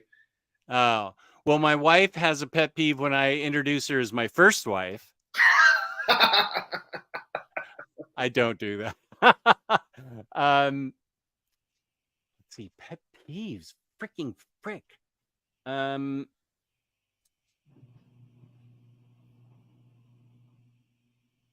all I can see around here is comic books. So, I mean, if I was upstairs in my chair, what's a pet peeve? Oh, I know. For you, it would be bathroom humor. Oh yeah. Oh. Yeah. A lot of people like that, whereas you don't. I do not like bathroom humor at all. I don't know. I don't know why, but boy, yeah, that is a pet peeve of mine, and I don't dig bathroom humor at all. It turns me off right away. That's a good one. Sometimes other people know your pet peeves better than you do. Yeah, you're the observer of the human condition. What other things do you know that I don't care for?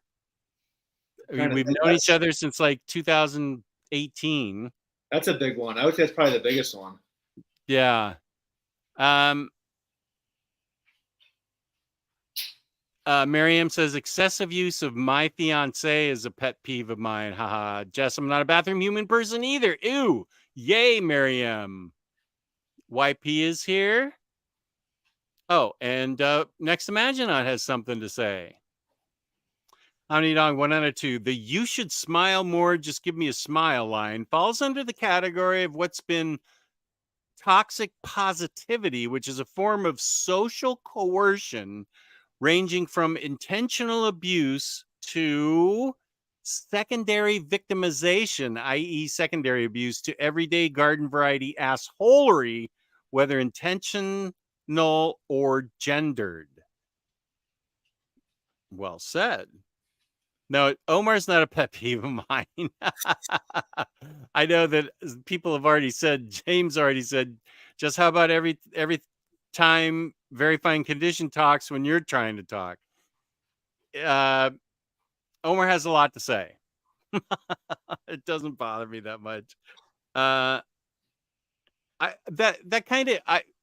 Omar's not necessarily guilty of it, but if I have somebody on the show, or there's three of us, and somebody keeps talking over me and not giving me a chance to speak, that's probably a pet peeve that's popped up through YouTube. It's a courtesy thing where I try and always leave, if I'm talking to somebody else, I try to leave a little silence at the end of what I say so they can jump in, but I don't I don't understand people that will just come in and dominate and not let you speak, or they whoop, or I got to get used to this thing, or they talk right over you. That is a pet peeve of mine. I think it's incredibly, is it discourteous, uncourteous, anti-courteous, not courteous? It's not very courteous. Yeah, I think it's okay. I mean, on Zoom or on this type of thing, it's easy to accidentally jump over somebody, but the people who keep plowing through and until Yeah. you, I get if it's like, oh, sorry, I didn't mean to jump in. So that's different. But because sometimes on things like this, there's a little bit of delay or maybe you don't notice something. But whenever someone just keeps going and plowing through despite the other person still talking, that's when it can be annoying. Yeah, there was earlier in this when we were talking where you started to say something, and we both started talking at the same time, and I said sorry and I let you go. I mean, that's what you do. You don't just, I wasn't just going to keep saying what I was saying over you. Right. Okay, here's a pet peeve of, okay, I'm married, so there have to be some pet peeves in there. My wife leaves her shoes all over the place, and I trip over them. I'm like, "Y- you you got to do something here." And she's very quick to say sorry, and she usually gathers them up because her dad, they had 4 daughters, and there were always shoes all over the place in his house. And he would come in and start kicking the shoes around, saying, "Get these shoes out of my way." So I pretend I'm her dad, and I just go, "Get these shoes out of the way." Um, Oh, I know something for me. When people say or post this on Facebook, my heart is so full. I don't know why, it just drives me up a wall. my heart is so full. That doesn't that mean they're happy? I And know, right? I just hate the expression. It just sounds annoying. My heart is so full. I don't know what it is. Maybe it's just overused. It's like that live, laugh, love poster. Dumb. I don't want to see it anymore. It's just there's some things I just don't want to hear. I don't like it. I just find it annoying. But again, we're supposed to be in a polite society. We're not always by far, but you don't say anything when that happens. But it's internally, I'm like, ugh, my I, heart is so full. Gross. that cracks me up. My heart is so full. You think you'd be happy? The people are happy. I don't know, I'm fine with them saying they're happy. It's the term, it's the expression that is. It just sounds stupid. It just sounds annoying. I don't know. Again, it's a pet peeve. It's subjective. It's something that annoys you, but it's not something that's so annoying you would say something in the moment. Yeah. Oh, you're reprimanding your mom now, but you're the one that told Taylor Oh, what she said. another pet peeve: blaming somebody else for something you said. I don't like when someone borrows your stuff for so long that you have to borrow it back. Yeah. There's an easy solution to that, Lionheart, and you should know that by now. You never loan people anything. I would never loan anybody anything. It's never going to come back in the same condition you loaned it in. An album, a book, a towel, whatever. It's never going to come back in the same condition. Oh no, this is a fashion one. A pet peeve. Men who wear blazers, dress jackets that are way too small. Seems to be fashionable now. It's like Tommy Boy. Fashion pet peeves. It's like Tommy Boy. Did you ever see that movie, Jess? Chris Farley. yeah, that's super short. We'll have to get going in 2 minutes, so let's talk about some more pet peeves and I'll skedaddle. I didn't say anything about you, Freddie. My pet peeve is other people. Yeah, that's true. Too many people don't leave silence. That's what I try to do. Discourteous. Okay, there we go. I think I started out with discourteous. I think you did. And then Cycle says uncourteous. and he spells it uncourteous. I believe it's uncourteous. That is going to be my new slogan. I do not like uncourteous people. Okay, I'll leave with this. I'll leave with this pet peeve. This is on par with my heart is so full. So I did a thing. I hate that. That is so dumb. I did a thing. We're always doing things. We're always doing things. I'm doing something right now. I'm doing a thing in 5 seconds from now. We're always doing something. I did a thing. Do you find that annoying as well, or do you just not care? I will now. Yeah, next time you hear somebody say my heart is so full or I did a thing, it's always that it's also that look that people get. Oh, I did a thing, like aren't I bad? I don't know. It's just weird. I just find it to be annoying. I'm gonna pile up like 100 books and post it on IG and say, I did a thing, and just have it be my fake haul. I did a thing, $10,000 worth of books. That should be your next video, Jess. So I did a thing. So ellipses, I did a thing. Enman has a chat pet peeve when people join and ask, what did I miss? Or say, sorry, I'm late. Yeah, it is funny because like, do you think we're really going to fill you in on everything you missed over the past hour and a half, or that we were waiting for you to show up? That is funny. I get what people mean. They're just trying to show up and to say something, which I totally get. But Next to Astronaut agrees with you on the heart is full thing. Brian, I can't find a coconut. They aren't in the grocery store. I'm gonna have to get one from Amazon or something. Wait, I just ate a whole package of gluten-free Oreos and my stomach is so full. I don't mind saying my stomach is full. I don't mind. Yeah, and Freddie says, yeah, I'm not a fan of when people throw judgments of co-hosts or guests in the comments chat. That's why I'll say, always happy to see Taylor bring us new tangents. Yeah, we didn't have that many tangents this show. We did pet peeves. That's pretty good. Yeah. All right, guys. I'm going to head out. And if me leaving early is your pet peeve, I really apologize. It is not. Peace and love. Where can they find you? I will keep talking about pet peeves now for the next half hour. I'm sure you will. You can find me at Minister of Comics on Instagram, where I do reviews. I post reels and things like that. And you can find a link to his Instagram in the description down below. Listen, buddy, get some sleep. You look tired. Okay. You're right. My heart is just so full I can't stay awake. Yeah, go and do a thing. I'll try. All right, see you guys. Peace and love. Samantha says, my heart is so full annoys me too, LOL, or I found myself always having to announce something. I found myself. I get that one. I found myself. The heart is full, though.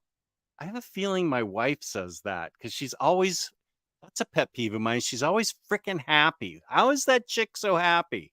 Here's another pet peeve of my wife. Not only is she always happy, she wakes up happy. She comes down the stairs, yoing. And I mean, she's happy as soon as she gets out of bed. I like throw off the covers and go, oh, fuck, I have to deal with the world again today? No. So, yeah, there's a pet peeve of mine.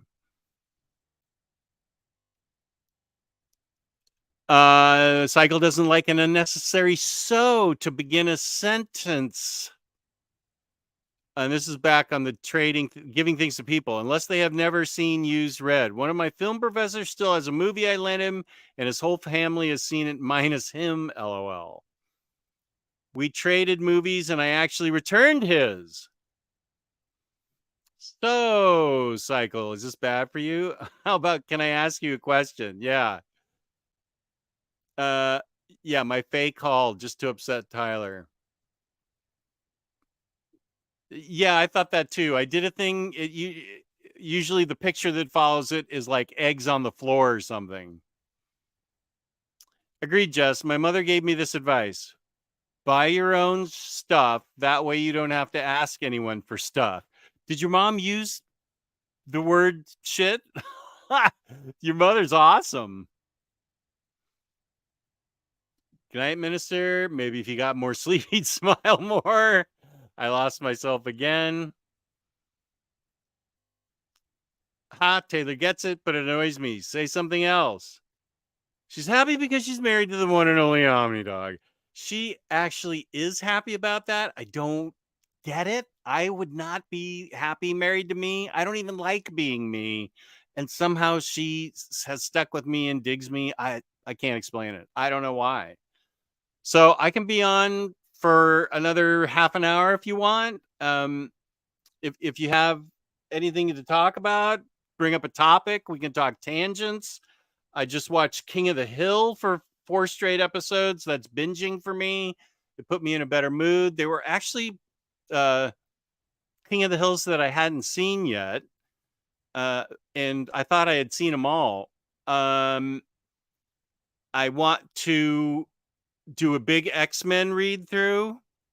I want to get my Batman books in order. And in the Discord, Super Laugh Hard has put a Batman reading order in there, and that'll help me get my trades put together. But then Super Laugh Hard and I feel like Cycle and some other people, we got into a huge chat in the reading order place, and we really should have taken it somewhere else, but I don't know the rules of Discord. If you're on Discord and you want to talk to me, just because I always have it open on my laptop, just say something and I'll hear the beep and I'll go in there. I'm happy talking to anybody there.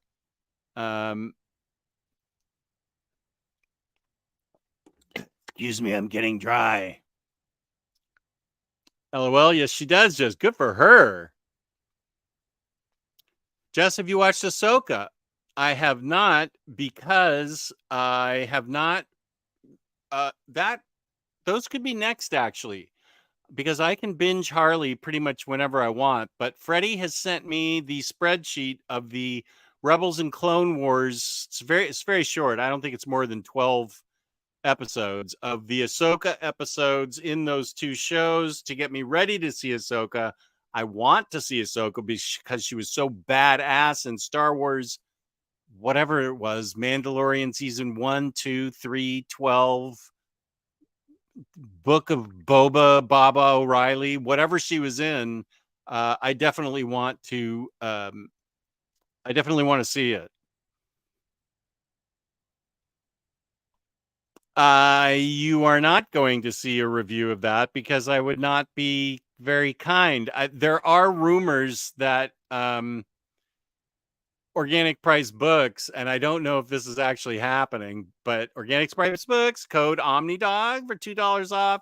Big savings, 5% off shipping 3 or more books together with Omnidog. Ship it together. Somebody said JP was sending me Nightfall when it gets put out, but I don't know that he is. I hope not. Let's see. I'm almost done with my X-Men read through. I'm deciding if I want to embark on Daredevil next or Venom. Bent corners of pages, dog ears is YP's pet peeve.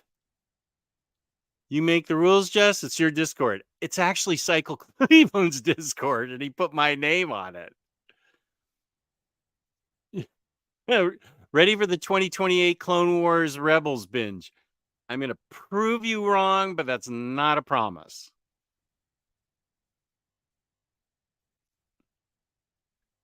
Pet peeve from Lars. People who talk on... Oh, yeah. People who talk on the phone so loudly you would think it was a can on a string. What? Yeah. And in restaurants, people are doing that. If I get a call in a restaurant, I actually get up and I go out of the restaurant. This is a scenario in which I have left the house, so it's theoretical. But I'll get up and I'll leave the table. You don't take... And who are these people in the doctor's office when it says no cell phone use? They have like a half an hour conversation at the top of their lungs and nobody says anything. It says no cell phone use. Okay, there's a pet peeve of mine. Thank you. Very good, Lars. I hope Legend of the Dark Knight gets released in an omnibus or some thick trades or perhaps compendium. Oh, it's more than 12 episodes? That's okay. I can do it. But it's over than 160 episodes less than the whole thing. Yes. Hello, did I miss the minister? Yeah, he had to leave 15 minutes ago. Marcelo, it's good to have you. Right now, we're talking about our pet peeves or whatever else tangents you'd like to go on. Happy to talk about anything. My sister-in-law is upstairs with my wife, and they're watching TV really loudly. And I haven't been banished down here, but this is kind of my safe space from the loud TV up there. So actually, I'll stay down here till midnight if you want. Just when I'm driving, I don't like someone comes to a complete stop, then they put their indicator on to turn. Fair. No, I am not going to root beer Nightfall. If JP sends me Nightfall, I'll do an overview of it, but then I'll give the book away. I will do a completely silent overview of it, and people can come see it. I mean, that's fine. I'll ask JP if he wants to send me Nightfall. Is it out yet, or is it coming out?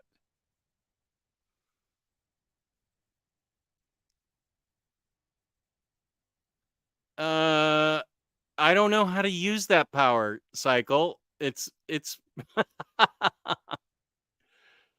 just what's your favorite post-crisis Batman run or era? Post-crisis. I'm going to say some unpopular things. Okay, his run or era. I liked the Snyder New 52 Batman. Peace and love. I liked a lot Tom King's run. I will not apologize for that. That is my taste. Should you do it? Maybe not. I liked it though, and I'm not going to apologize for it. Other people will tell you, is it uneven? Tom King's? Yeah, it's got highs and lows, but for me, it's consistently good all the way through. Lots of people don't like it. Whatever.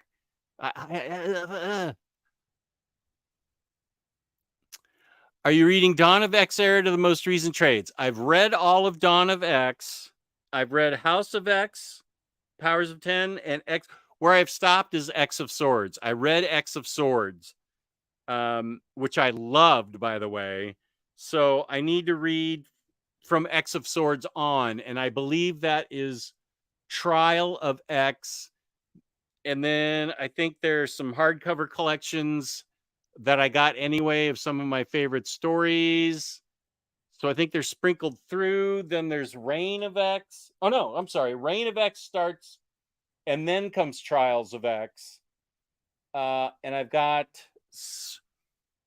those to read, and Hellfire Gala, Inferno, X Lives of Wolverine, Sins of Sinister.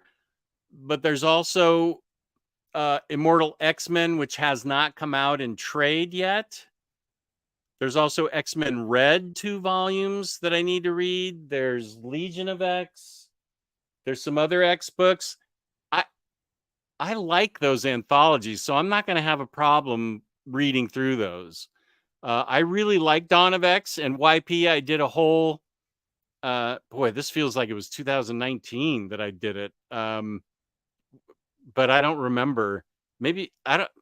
James, can you pull up my Dawn of X video? Because I did a whole thing on how to read Dawn of X.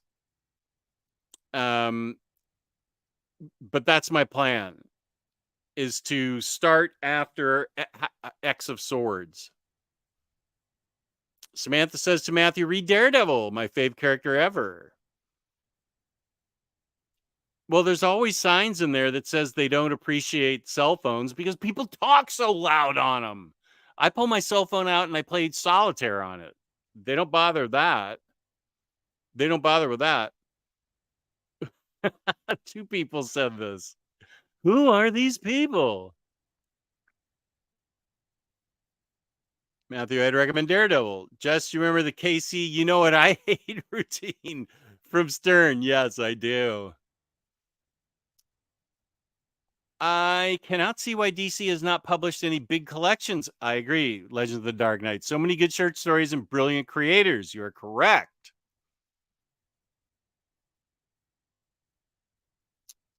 Speaking of talking on the cell phone, I've been running into a lot of people answering calls in the quiet section of a library. We are losing all kinds of courteous behavior as a civilization. What is happening? Silent overview. I can just picture you going, oh, geez, what's happening now? Every few pages of Nightfall. No, I know everything that's going on in it. I just didn't dig it. I have heard that Superman Absolute latest one is super. Ooh, that's a good idea. I should do an overview of that. Absolute, where I think I already filed it. Superman for all seasons. That's a good idea. I definitely should do an overview of that. Tom King's run is incredible. I'm rereading it right now. YouTube high five, Cycle. That's why we're friends. Jesse, you going to get the Wonder Woman Silver Omnibus Volume 2? I don't know. I am pretty confident the stories are better than in Volume 1. I will contemplate it. It has to be. I'm more interested in the Batman Silver Omnibuses, but I'll consider it. Yeah.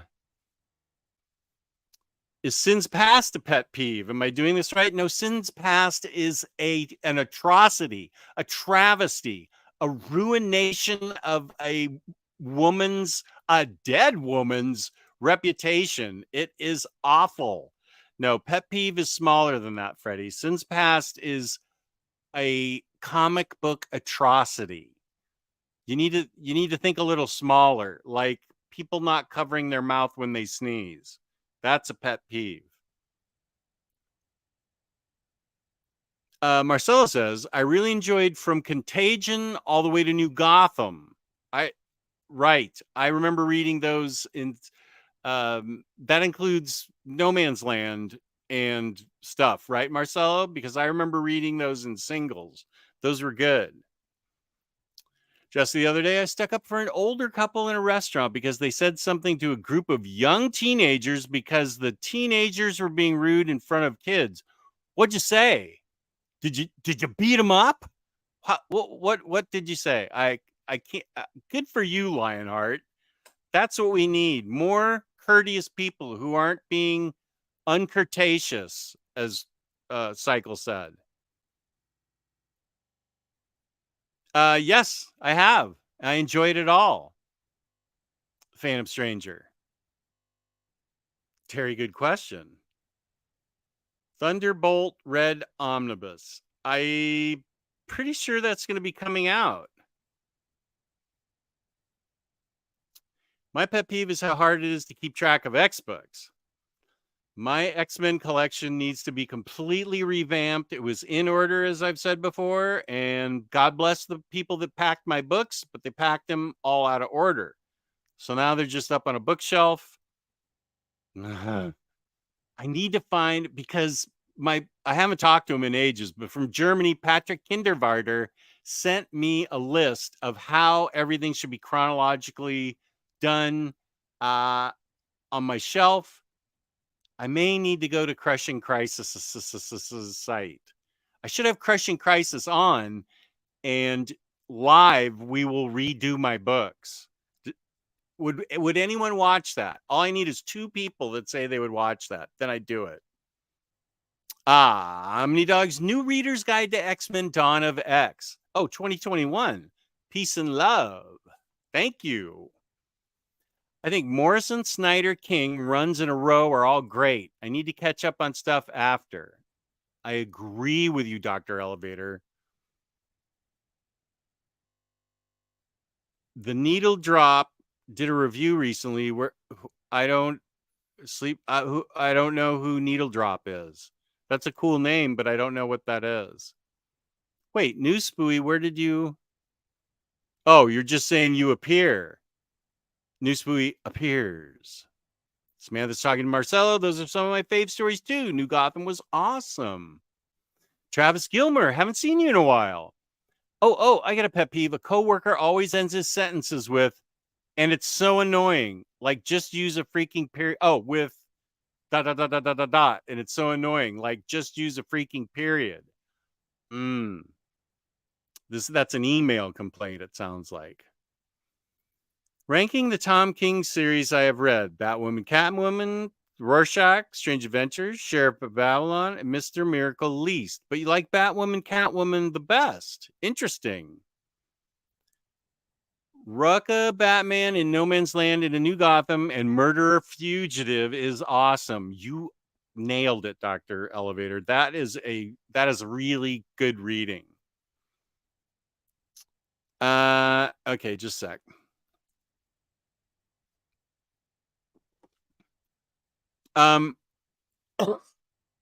Excuse me. I didn't like Nightfall. And I've said it before, and people have brought up why it was handled this way. And I said, well, okay, it's the fact that Bane wants to get Batman at his weakest. He lets out all these villains. I mean, Batman's rogue gallery is out there. Batman is exhausted, drained, and at his least. And then Bane chooses to break his back. What kind of villain is that? What kind of candy ass is Bane? Why doesn't Bane just go straight up to Batman when he's fresh and try and beat him up? No, he has to get Batman at his weakest. I think that's lame. I didn't like that. I read it back then. Here's the other thing. Then we go into the Batcave, where apparently it's a sterile environment, and Alfred's a microsurgeon and repairs his back. Peace and love. I know it's comic books, but come on. What? No, that's the whole thing that bugged me about it. And that went on a long time. And then I did not particularly care for Azrael. I don't care for what Azrael is like now either. I guess Azrael was okay, but that's what I didn't like about it. That's me. If you grew up reading that, I mean, I was in my 30s at the time, so I had already, I can laugh at Legion of Superheroes from my childhood because those are ridiculous stories, but they're nostalgic. And so if you grew up with this being your Batman, maybe you dig it. And Peace and Love, that's fine. It just wasn't for me. YP, I am finishing up Dawn, Reign of X up to Inferno, Hickman stuff. So I'd love to join in chat when you finish reading to talk about it. I feel like I'm really jonesing to read that because Max from the Netherlands is telling me about all these really cool X stories that are currently taking place. Now, not every X book is great, but he's telling me about the ones that are, and they sound really, really good. So I would like to start with Reign of X. That's what's after X of Swords. And I don't think it's going to take me that long. It would be a project. I would have to keep doing overviews while reading it. And I'm actually feeling fairly decent right now.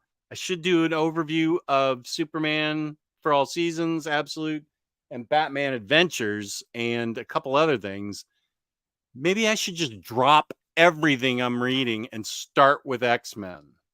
And I will get you what you want, YP. Jess, will you be buying Monster Size Hellboy? I thought it was coming out October 4th, but I think it's releasing on Halloween. It will be in reading order.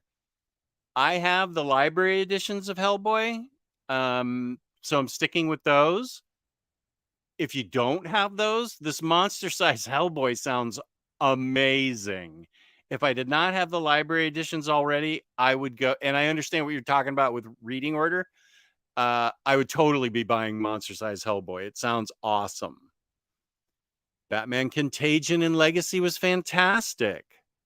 Oh, that's right. The Pancake story's not in it. That's the best Hellboy story ever. Why isn't the Pancake story in there, Freddie? Wait, you would watch Peter M organizing my connection? Okay, there's James. I have two people that will watch that. Wild Hair would watch that. Rising will watch that. Josh would watch Omar. I don't want to post that, Cleveland. I know it's a compliment, but toenails. Thank you though. Another pet peeve is not enough Omnidog toy shows. I did just have a toy show. Newsbury, I'm here. Yes, late to the game, doing stuff around the house today, but you're still on. So here I am now. Good. I'd watch Peter on YouTube channel talking about anything, especially if it makes you walk, turn endlessly in the back cave. Well, what I would do is I would hook my iPhone up and point it towards the bookshelf. I have three random bookshelves full of like Spider-Man and X-Men. So eventually I'm going to need to get my Spider-Man in order, but I really need to get my X-Men in order. I think Peter would do it. I think I've approached him about it before, and I think it'd be something that he might get into. We could do it live. I don't want to make him wake up too early because 1 o'clock my time is like 6 a.m. his time. And then he has to, go to work and stuff. Maybe I could pick a Sunday afternoon at like 2 and see if he'd be interested in that. If people, I think people might like seeing what a mess my collection is and seeing Peter fix it, because Omar just didn't have enough time. It would have been a couple hours, I think, but I think maybe Peter and I could do it for fun. Johnny would watch that. I am now being asked by friends to help them with their bookshelves, so maybe could learn a thing or two. I have a boss who always says, best day of my life. That always gets under my skin. Here's something that gets under my skin, Josh. That reminds me. When my daughter was in theater, back when she was like 10 through 12, there was a photographer who would take pictures of the performances.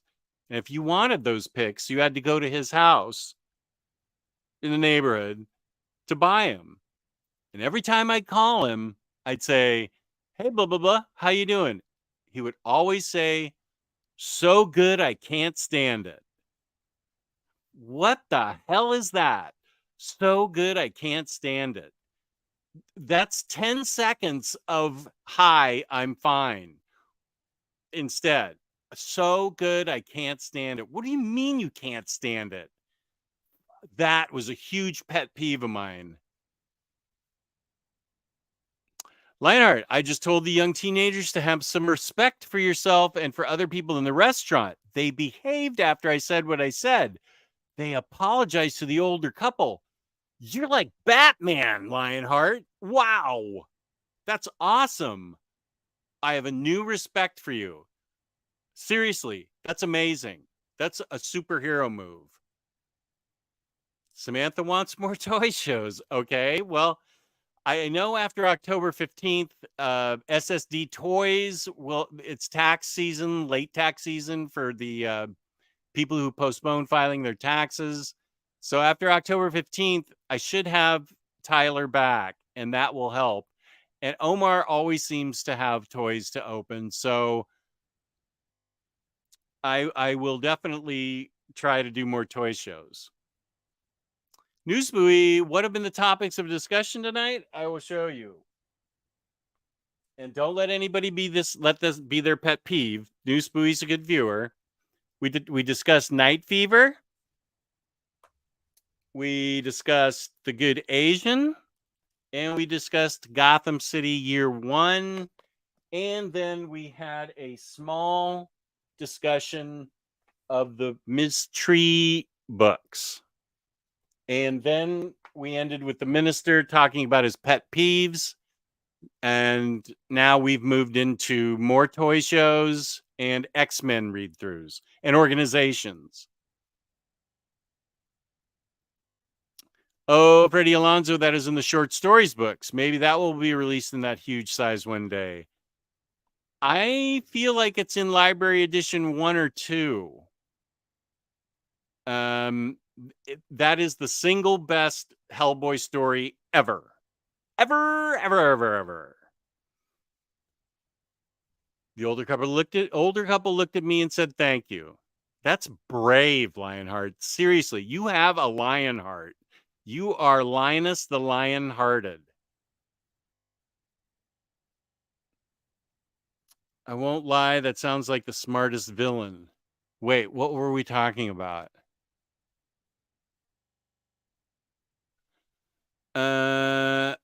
Matthew, the real peeve is no Omnidog Collector Corner videos. He was Tom Selleck in a tux.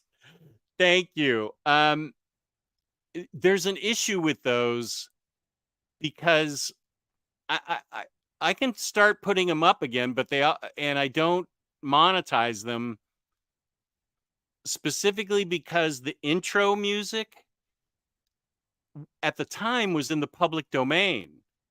And I think somebody must have bought it because I always, every time I put it up, I get a copyright notice. It's not a infringement. It's not a hit, but they do give me a notice. Now, one time we were playing Beatles music and I demonetized that, of course, and I got a trademark hit for that or a copyright hit. It wasn't a hit. It was, you can't monetize this video. And I was like, fine, I didn't monetize it. So I don't monetize those videos because there's always copyright issues. But I know you and Trigonosis and Freddie really like those ones. So I will try and do them. Because I'm actually feeling halfway good. Nightfall rant. Oh, that's back then. Okay. Or read Lobster Johnson Volume 2. I'd watch you organize your house, Jess. Upstairs is all organized now. Lars says, pet peeve, the focus on anything when almost all the best titles are published by Image, Boom, and some DC.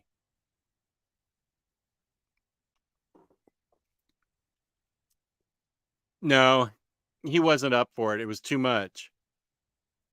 Oh, I'm having coffee with Tracy this week. Wait, let's see. It's on my calendar. And I'm going to try and get her to do it with me. 25, 26, 27.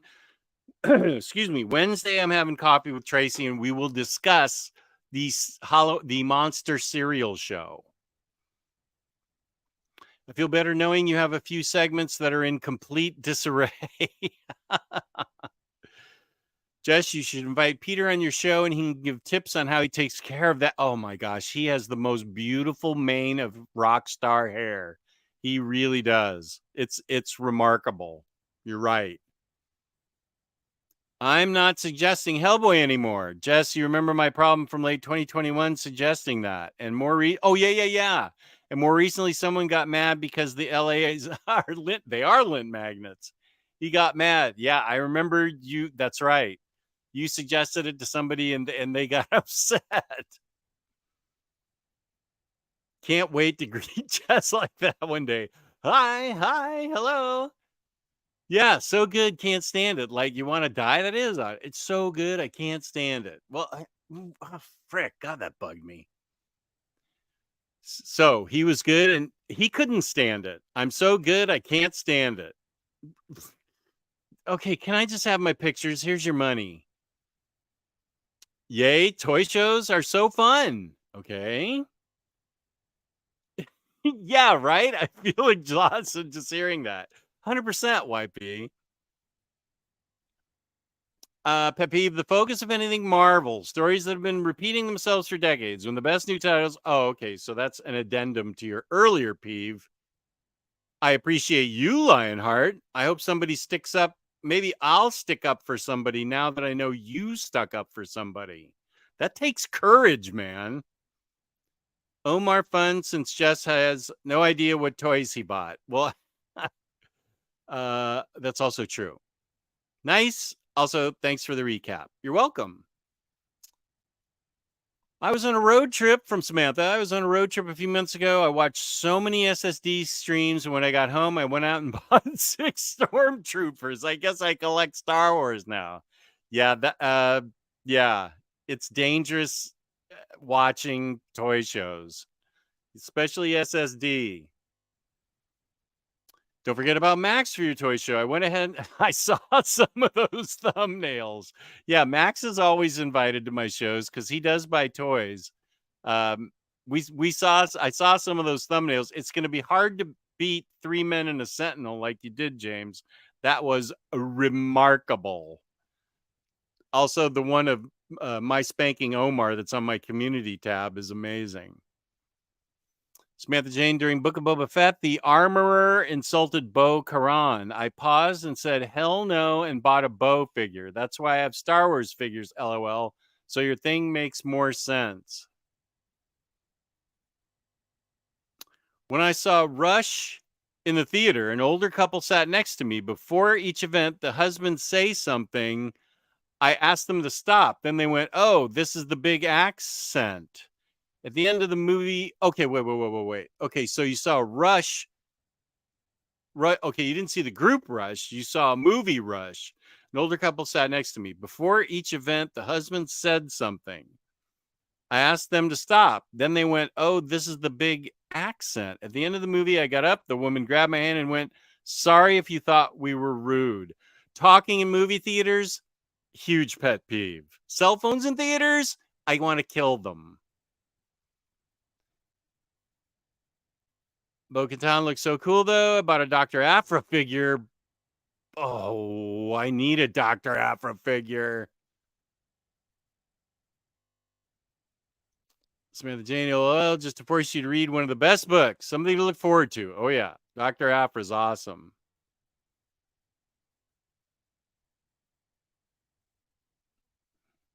You're like George getting encouraged by Kramer's story of defending a bus from the mugger. He took over the wheel and kicked the guy out of the bus. That might be my favorite Seinfeld episode. Not going to lie, I've been pretty tempted to get some of those pop-up parade figures for my desk. I just saw some of those. I went to my LCS. Ooh, would you like to see my haul of single issues that I bought from Third Eye Comics? Of course you would. Yeah, I think it came out a while ago.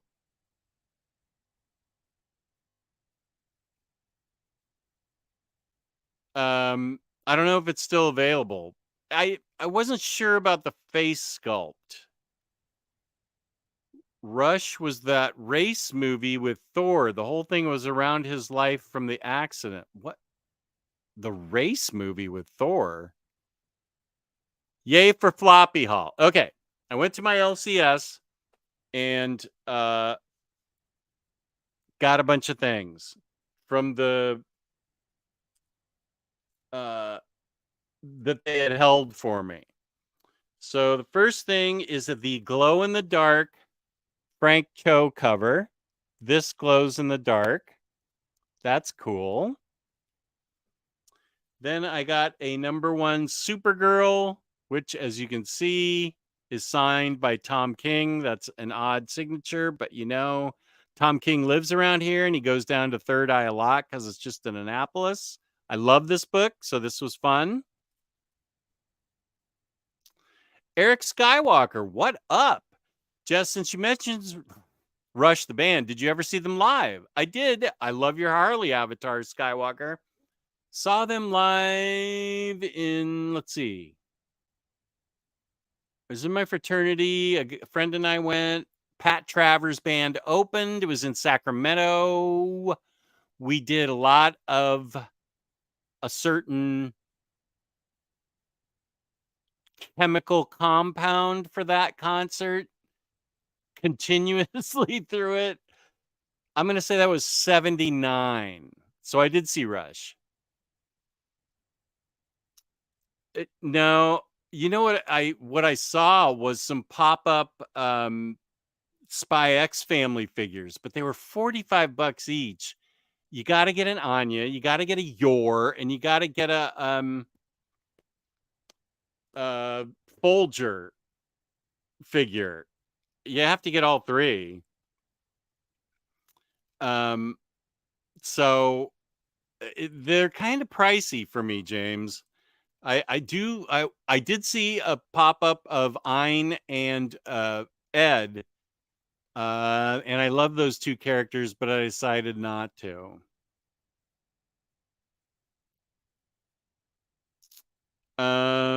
Let's see. Then next I got, this is the regular edition, not the 1 in 50 of, is this the Pride book? DC Pride 2023, which has Harley and Ivy on the cover. I have I believe a fancier cover that's on the rack. I think that was the 1 in 50. Let's see. Then I got this Harley cover, which I think is cool.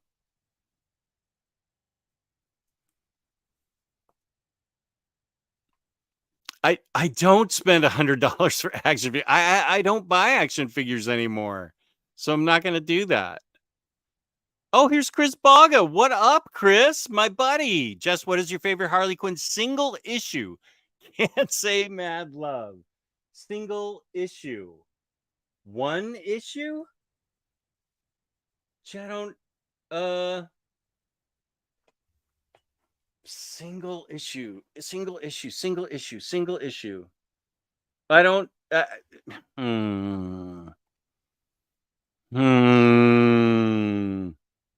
You're slowing up my floppy show. I'll say, and I'll show it to you and show you why it's my favorite. I have to get it. 2021, Jess, had stimulus check money, and I spent some of it on the Birds of Prey book. This was blank, and Amanda Connor drew this on it. And it came with a certificate of authority or authenticity. But this is my favorite because Amanda Connor drew her boss. And I love the Birds of Prey book. So there it is, Chris. Thank you for asking. So this is cool. This is the Night Terrors Harley Quinn #2. I have no idea what the story is. Ooh, this is a nice Harley one. This is Harley Quinn #1, black, white, and redder. This is Harley Quinn 31, Jenny Frison. I love this one. This is also, oh, there's two here. This is a Harley Quinn #30. This is, ooh, look at this. Jenny Frison. Wow. And Adam Hughes doing the Rocketeer with the Betty Page look-alike and the Rocketeer in it. I had to have it.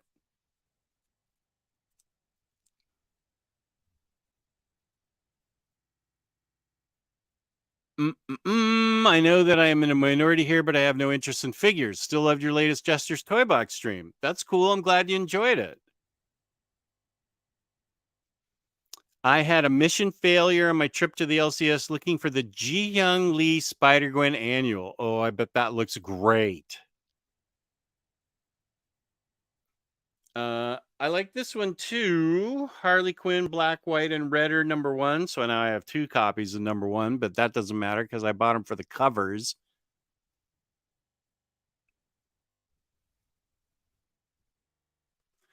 Now we come to the amazing art of Art Germ,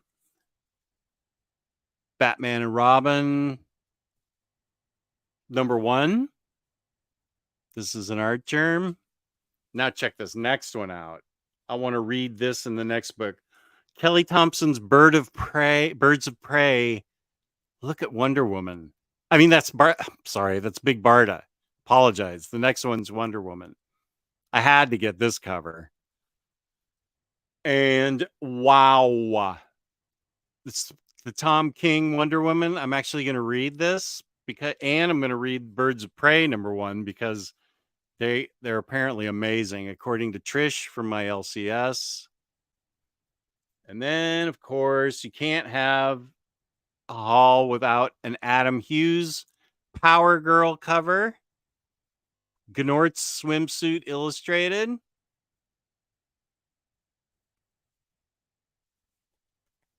I love this one. Harley giving, this is Penguin #1. Harley giving a Joker a bat tattoo. I'm guessing this is some kind of hip hop parody or something.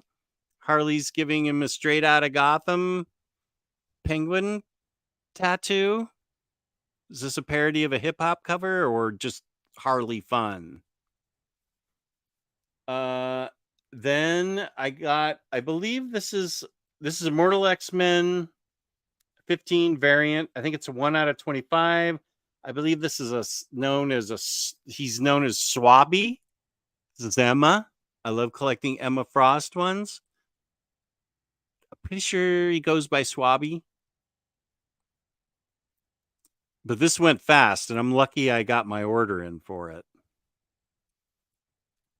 I got another Adam Hughes book. I love his covers. Dark X-Men. Look at the eyes in that. Wow. Then, let's see. I love these parody covers. Harley Quinn uncovered, and she's saying to him, I need mouth to mouth. This is the parody of the George Perez cover, one of the most famous covers in comics. The last one I got was the most recent Harley Quinn Black, White, and Redder. I think this is Mirka Andolfo. I thought this was Boss. Let's see. What else did I get? I got a bunch of Bad Idea comics. Trish always talks me into stuff I shouldn't get. This is Snarlagon by Andrew McLean, signed by Andrew McLean, Third Eye Key issue. This just looked bossed. It's about kaiju. I have no idea what's going on in this, but it looked cool, and she said I really needed to get it. He was apparently in store, and he signed a bunch of books. So there we go. That's my haul from there. Oh, and I got my last Mezco figure, Mr. Freeze. He comes in a canister, so I'll open this the next toy show.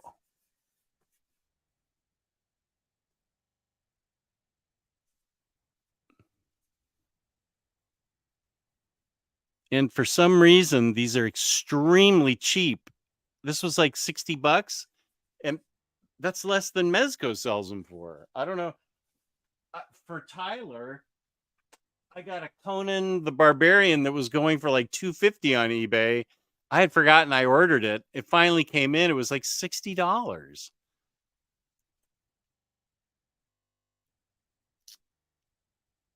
Show the commission you got, Jess. Mr. Awesome, I'm still on like you asked. What commission? Bar and I had a nice little convo about Wonder Woman. Could we see your Wonder Woman section? It's not completely put together yet. I have Wonder Woman kind of a little all over the place right now. That the DC part is also crying out for help. I'm kind of limited in there because they're all Billies of different shelf heights. And so it's hard to get a straight across the thing like a Batman runs straight across because it's different heights that I built to accommodate bigger and smaller books. But Wonder Woman should actually be an easy one to put together.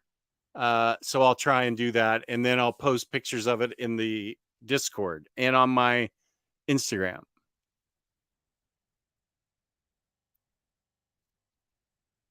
I still have a box of singles for that one show idea. Good. I'll keep these right here and we'll do that single show. The floppy show. Yeah. And I can pull out my box of Harleys. I can pull out my box of, I love, David Nakayama's covers. I love Adam Hughes covers, which I collect. I think my wife thinks I'm going to be selling all those, but I'm not. So I have about 8 boxes in there that are not going to get sold. Yeah, he really is. Oh, I got the regular and Bacalo cover for Birds of Trade. NWA straight out of Compton. Okay. Yeah, I'm definitely looking forward to seeing Archer at New York City Comic Con this year. Hope we get a big Adam Hughes collection of all his work. I have a lot of his stuff. I have pictures of the stuff that was so expensive I had to sell it. But I have some of his stuff in my portfolio and I have a bunch of his covers. So yeah, that I could do a whole show on Adam Hughes.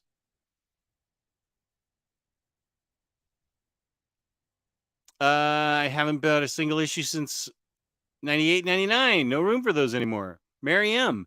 Andrew McLean was, he was at Heroes Con. I adore him. Have you read Headlopper? Ah, that's who it is. I own it, but I haven't read it yet. Is that something you recommend to me, Mary M? Like before I start my big X-Men read through that's going to take me the rest of the year? Jess, what do you think of Batman White Knight by Sean Murphy? Nick, I'll be honest with you. I think the Murphyverse is amazing. I think what he's done is astonishing. The art is great. The writing's great. The characterization is on point. I love the whole Murphyverse. You can't go wrong. You need to read it in order. But the whole Murphyverse that he's created is remarkable. I 100% recommend it. OMG. Samantha says that Mr. Freeze looks awesome, right? I love that it comes in a canister. And he's in there. Frozen.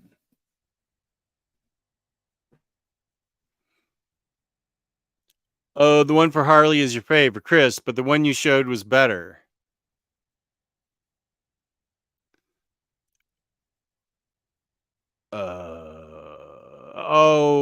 The commission I got from at Heroes Con from what's her name? She uses a fake name. She's not your Belinda, but what the heck is her name? Freddie, what's her name? She did do a good it was cool. Thank you, Brian. You're a good interviewer, buddy. I like your channel. I think you'd enjoy Headlopper. Okay, good, because I own it. Just did you see the Harley Quinn 35 cover by Mateus Mahanini? It's amazing. It comes out in December. It's Harley Quinn as Indiana Jones jumping over a dinosaur, but it's a 1 in 50 cover.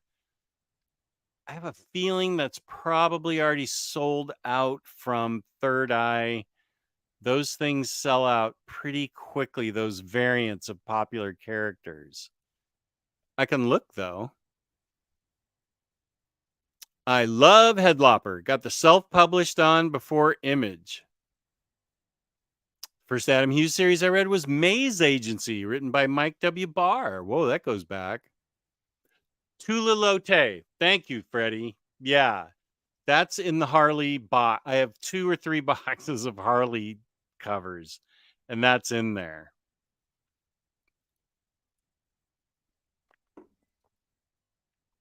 Tula Lote. Yep.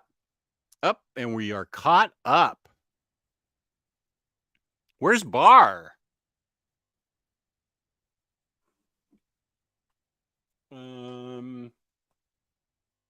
Let's see. I got a bunch of Bad Idea comics, but I don't know if anybody's interested in those. I got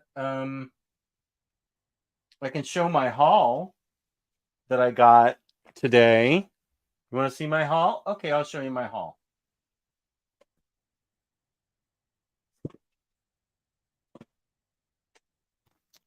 First, Alita Battle Angel 4K. I got it for $5 off of Amazon. I heard this movie's really good. I really want to see it. $5. Okay, I have a huge chunk of books to show that I. Okay, show us your haul. Oh, she's sleeping. Okay. Oh, work starts Sunday. Okay. Okay. Maybe she'll wake up at midnight when we're still going. By Tiny Onion, Blue Book #1. This is about the UFO incident that the what are their names?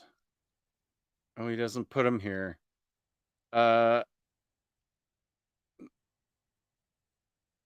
This is it's based on a UFO sighting and a couple that were taken up in the ship, and under hypnosis they recalled their experiences, and it's chilling. It's from 1961. So I'm excited to read this book.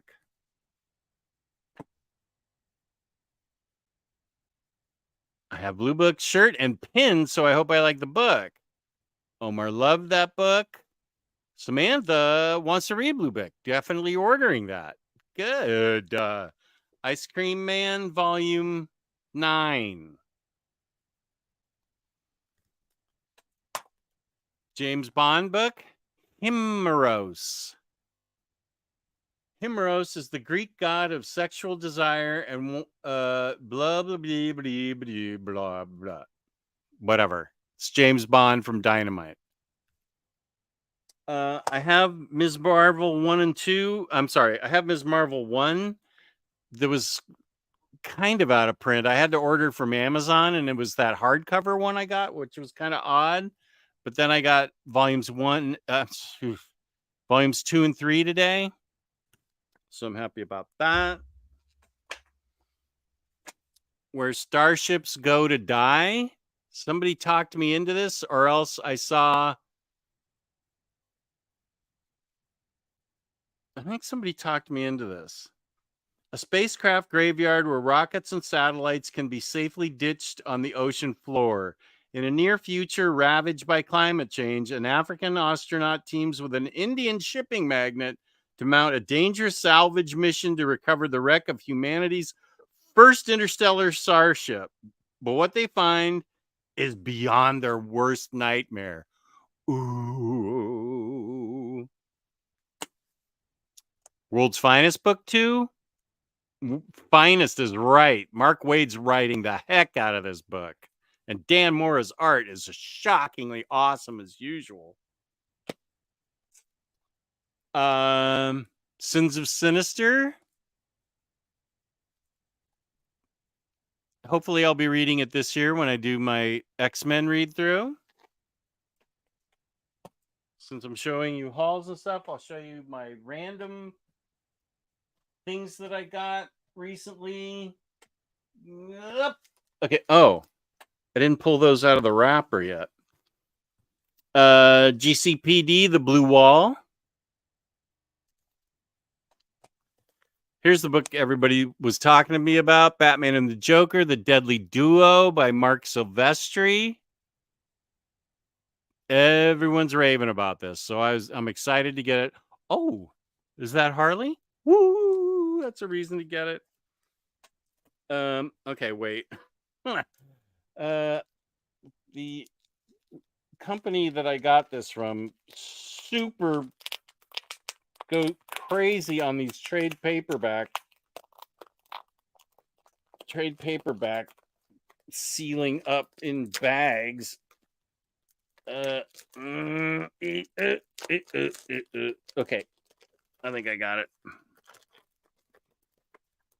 And even though there's an omnibus out, I already have all the trades, but I was missing volume 7 of Manifest Destiny, so I got it. I have the first 3 books, and this is Magic Order number 4 by Mark Miller, and I really like the first one, so I hope the rest are as good. I should probably read them before I keep ordering this. And I know this is going to be good, right, Freddie? Moon Knight by Jed McKay. Nice. Then what? This is everything I've gotten in the past couple weeks, so I'll just show you because I don't know what else you want to see. Batman Under the Red Hood Deluxe Edition. This is cool. The VHS slipcover of Superman 78 and Batman 89. I'm going to do an overview of this. Would have been really cool if they had handwriting here like it was an old VHS tape.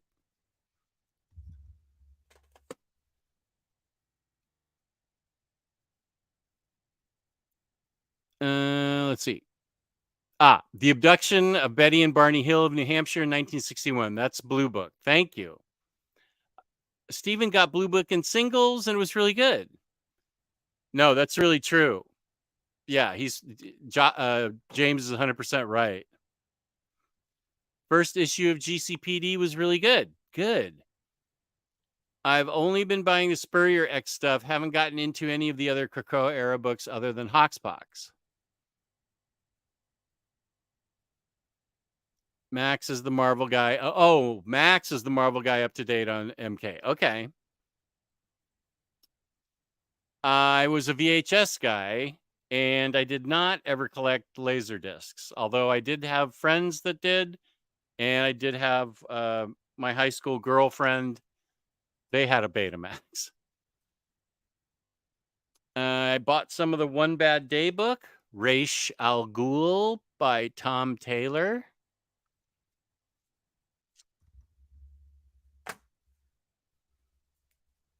G. Willow Wilson's Catwoman. And Tom King's Riddler.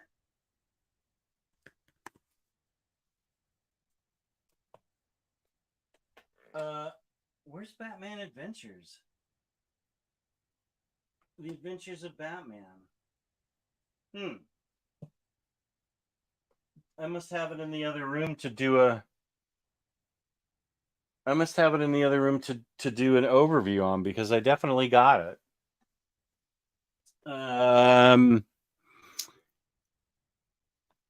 Which do you like better, Superman 78 or Batman 89? I recently watched Superman 78 for the first time. You're asking film-wise? I loved Superman 78, but I think I really, really loved Batman 89. But I have an extremely soft spot in my heart for Superman 78. Kind of a toss-up. Both were amazing at the time. Yeah. I liked them both a lot. Oh. Thank you. How'd you see that? It's over here. Thank you, Rising Phoenix. How did you even see that? That's awesome. Yeah, here it is. And I need to do an overview of it. So I should actually pull it out. I was trying to be organized. That's awesome. Good job, dude. Okay, so Josh said Batman Adventures might be his book of the year. Just woke up in the middle of the night. Hey, Alon, how long has the stream been going? We have been here for little over 2.5 hours. I'm out for a walk right now, and someone is walking their cat. Just had to share. I did a thing. I saw somebody walking their cat. Is the cat on a leash? Tell me the cat's on a leash. Samantha. Oops. I saw. Okay. Just how do you collect your Sandman books? They are in omnibus form. Yes, I saw that, and I'm extremely pissed at myself for that. So maybe I'll finish it up tomorrow. I'll finish it up tomorrow, and maybe I can do an overview. Jess, you should probably finish BTAS before you start the Omni. I'm going to. I want to do an overview of it, but I definitely, before I start reading it, I want to finish the show. Batman Adventures was amazing, especially the Parabec issue. It felt like reading an episode. That's good. I read Thistlebone Just is a great, very creepy, perfect for fans of Midsummer. I have it where I have a little super laugh hard shelf of things he sent me, and it's right there. I know right where it is. It's not here with Batman Adventures. Oh, it's on a leash. LOL. It was very cute. Unfortunately, Mask of the Phantasm adaptation didn't do it for me. Well, watch the movie then. I watched Batman 89 5.5 times. The last time I fell asleep and snored, my date rightfully asked me to leave. Did you resolve the Excalibur Omni situation? No. And I haven't found my new 52 Flash Manipool book either. I don't have any other boxes to go through. I guess it's possible they're in the other room somehow. They are not behind my other Marvel books because I took pictures of everything behind the Marvel books and for my records, and it's not there. I have not resolved it yet. When did Omar do an overview of Bang Ballad of the Tiger? He recommended it as number 3 out of 5 hidden gems, but no overview. I'm going to do an overview and a review. Also, you can read it for free online here. I need to get back to that.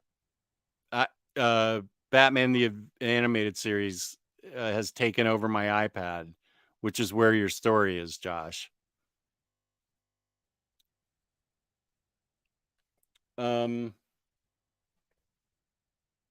Well, let's see. I can show you some more books.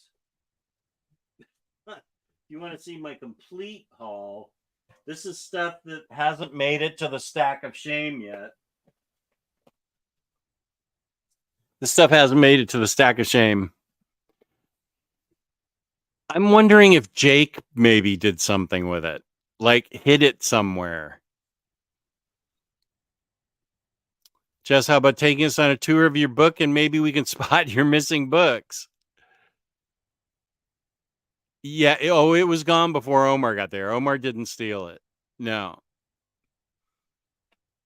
Here's the hardcover of Ms. Marvel, which is a Follett bound book. It's hardcover. It's volume 1, which was lightly out of print, and I had to get it off of Amazon. I don't know. It's hardcover. That's fine with me. Oh, whatever. Barbarella, Woman Untamed.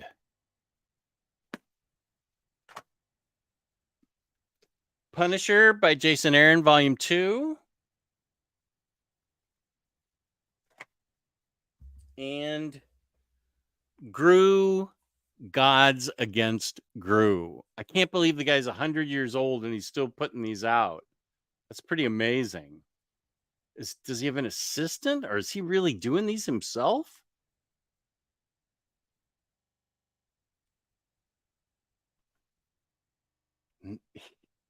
He's drawing it himself. This is amazing. He hasn't missed a step.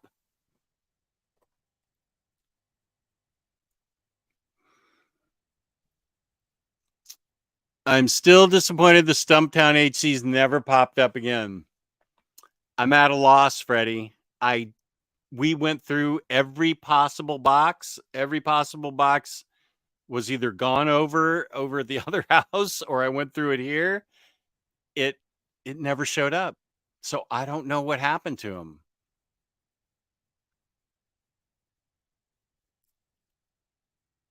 Omnidog, 1 out of 2. Rumors of my departure turned out to be greatly exaggerated. For what it's worth, I've also searched high and low for you for leads on that Excalibur Volume 1 Omni, and I'm now convinced that you'll... Uh-oh. Okay, we'll come back to that.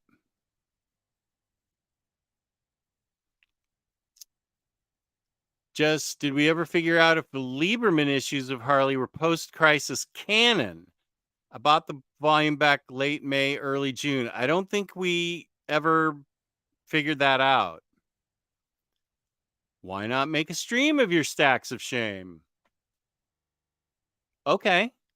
I think I'd have to do it on my phone. What's happening tomorrow? My football game isn't until Monday night. I should be down here. Maybe I can do a stack of shame tour if you're interested in that. I mean, it's it's a giant stack of shame, so if somebody's interested in that, I can definitely do that. I need to get more Gru. I know Stan Sakai is his letterer, but he does it all himself. Amazing. Yeah, I noticed that he doesn't want to recollect the old stuff. Oh, okay. Imagine not a second. Okay, and I'm now convinced that you'll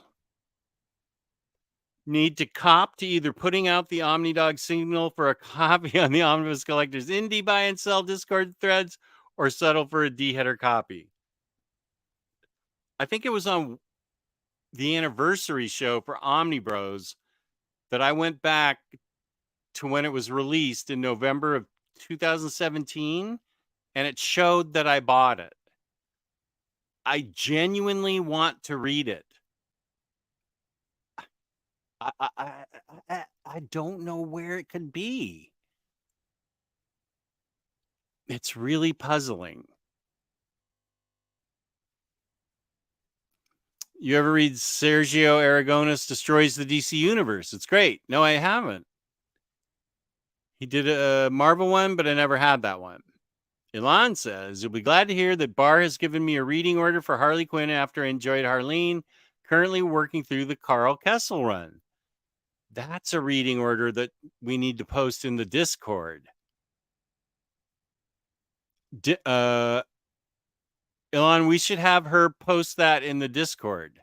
That's great. I can help with that. I've got it all.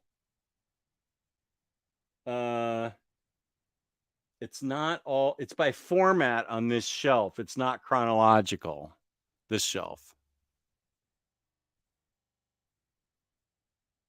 And here you can see where it doesn't have the Flash New 52 where it should be. But yeah, here's my Harley shelf.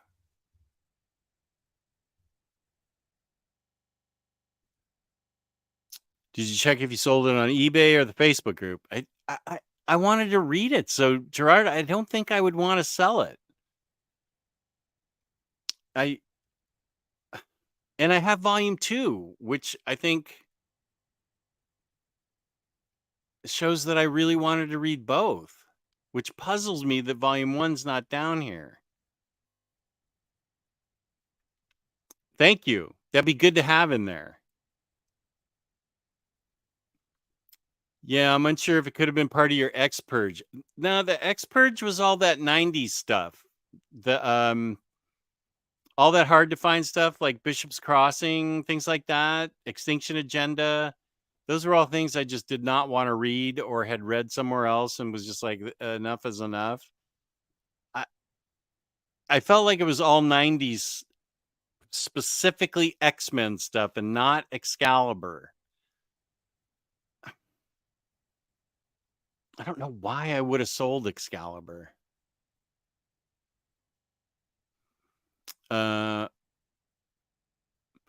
After careful consideration, I decided I'm hopelessly addicted to comic books.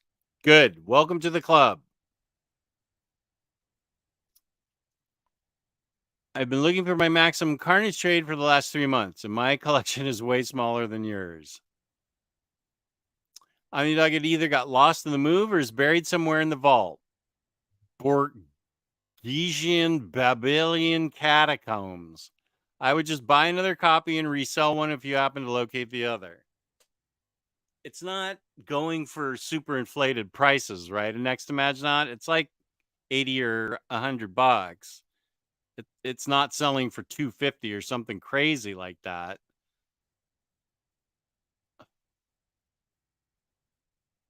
Well, if I do buy it, I would just sell the other copy if I ever found it. You might be right, next Imaginaut. I should probably just get it again.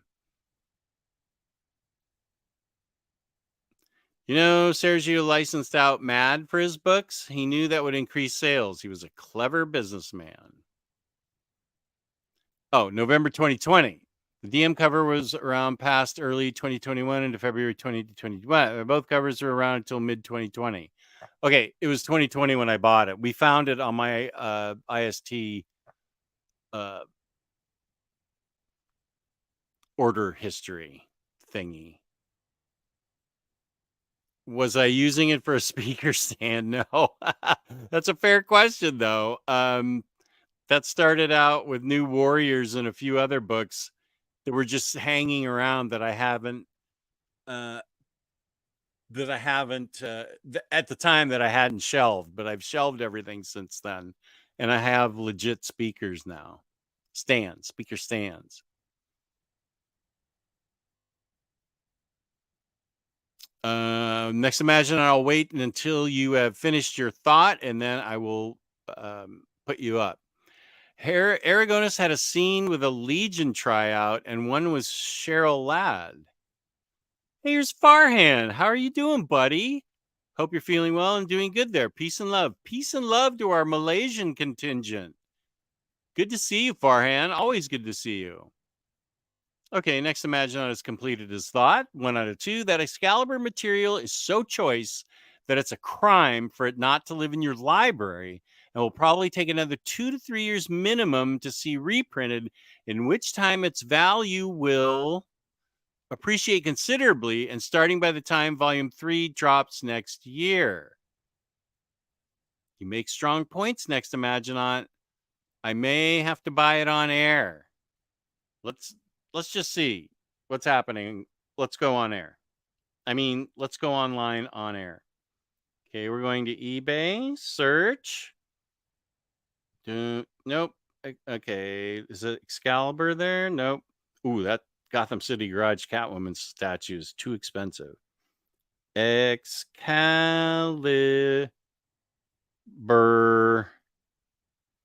crossbow omnibus volume 1. 95. Wait, let's sort by price. Lowest price shipping first. Excalibur Omnibus, brand new, $32.89. Wait a minute.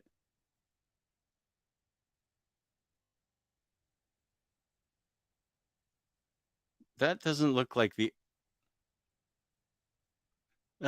wait, that looks like the first issue. That's the first issue, you yuts.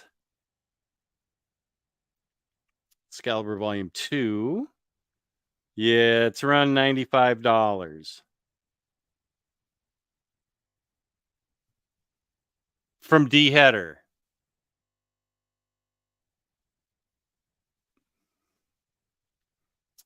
That's probably the best I can do.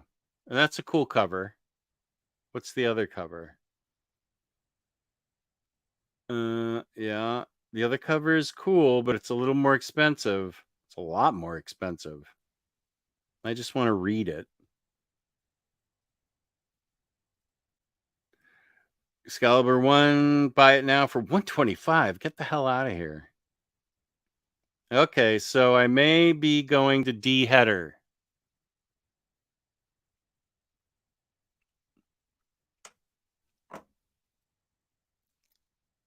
Yeah, the DM cover was around until Valentine's Day 2021, but people didn't like that one. They held out for the standard cover and missed out. Yeah, people like the standard cover. Which one is this? Is this the DM or the standard? Oh, it says DM. So people didn't like this one? Okay. Omnidog PS, I was referring to Borges' short story, The Library of Babel, concerning a library containing the whole of the universe's wisdom and knowledge. Whoa, man, you have deep thoughts. Call Omar, tell him to send his so he has room for Thundercat's lair. Talking about Batman earlier, what about collected edition of Alan Grant's Shadow of the Bat? Question is, do you want to read it now or after your Krakoa era read? Good question. I want to read it after the Krakoa era, but Next Imaginot brings up a good point. It'll be $150 by the time I get done with it. That'll be the end of the year, and it'll be $150.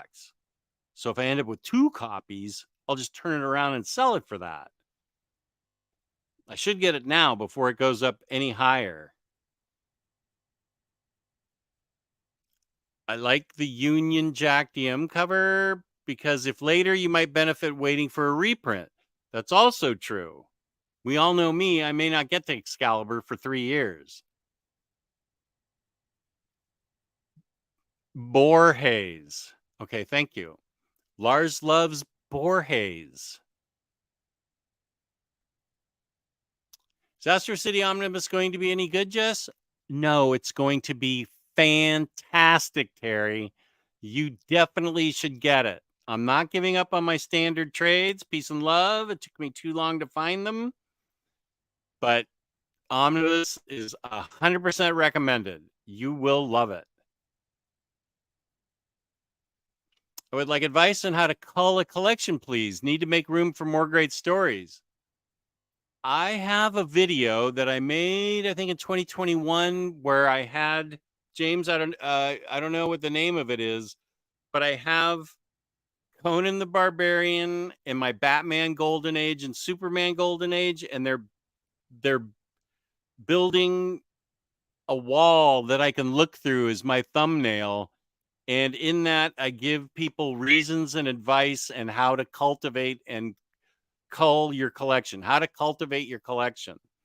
James, I don't know if you can find that one, but I can. That's what I can point you to. I got the DM cover because I figured it would be less common. James, that's your cue. Let's see if he can find it. Should be pretty easy. It's an easy thumbnail to see. It was me with a big, huge Herkin thing, and that's where boom, there it is. Thank you, James. Omnidog's Vault, everything must go. Curate your collection and love it. Thank you, James. Elon, this is where you should go. I gave reasons for why I wanted to. Yep, I got rid of Conan. I had to. This is what I did. This is how I start. I sold the heck out of stuff. I looked at that X-Men stuff from the 90s and I said, I'm just not interested. I'm interested in the Chris Claremont X-Men, the Jim Lee X-Men, and all X-Men forward from that. I do have X-Men Volume 2 Silver Age, but that's because there's Neil Adams art in it. And I'll read the stories eventually. But yeah, and so I know I still want to buy Conan Volume 1 again because it's got all the Barry Windsor Smith art in it. So I might do that.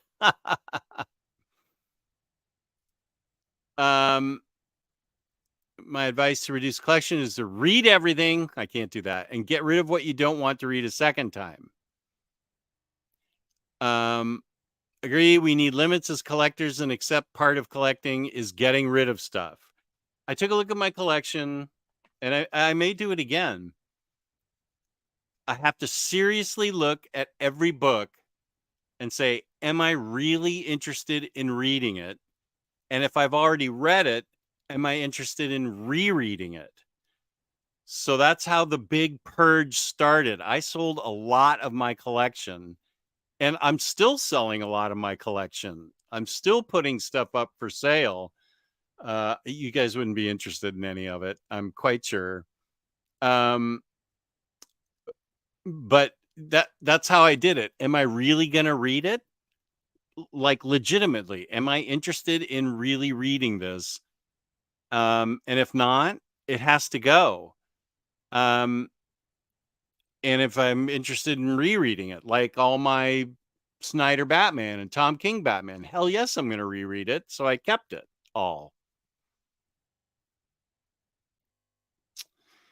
Oh, there are so many people I've known who have sold off favorite things and regretted it. Selling things from a room is different, however. And yeah, is it taking up space that could be something that I really love? Like Black Cat by Jed McKay. I want that book. I've read it like 3 times already, so I want to have room for it. Conan Volume 7, I don't think I'm going to read it. That's why I sold it.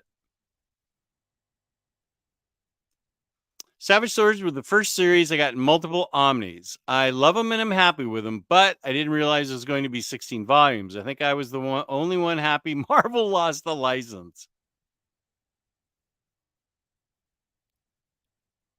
Got rid of a small part of my collection in the 90s and still regret it. I got rid of Battle Pope. I got mixed feelings, sigh. Yeah, I haven't regretted anything I sold. I regret not finding the Stumptown hardcovers, but no, I haven't regretted anything I sold. You have to take a hardcore look at it. You have to be ruthless. There's stuff behind my books in the Kalax. Those are going to be the next to be purged. I'm not getting rid of all my Vampirilla, but Star Trek books. I have so many Star Trek books, and am I really going to read them? I kind of doubt it. So those are going to go next. And I also need to be selling more toys. I'm looking at stuff to sell now, and I actually don't see anything yet. I ain't selling Gwenpool, I'll tell you that.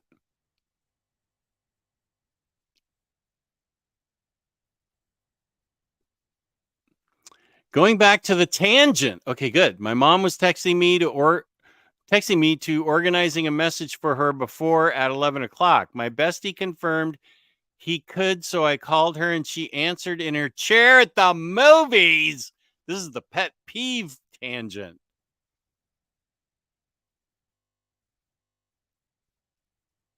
Glad I never bought Savage Sword. Those stories were not canon. There was no continuity in those books.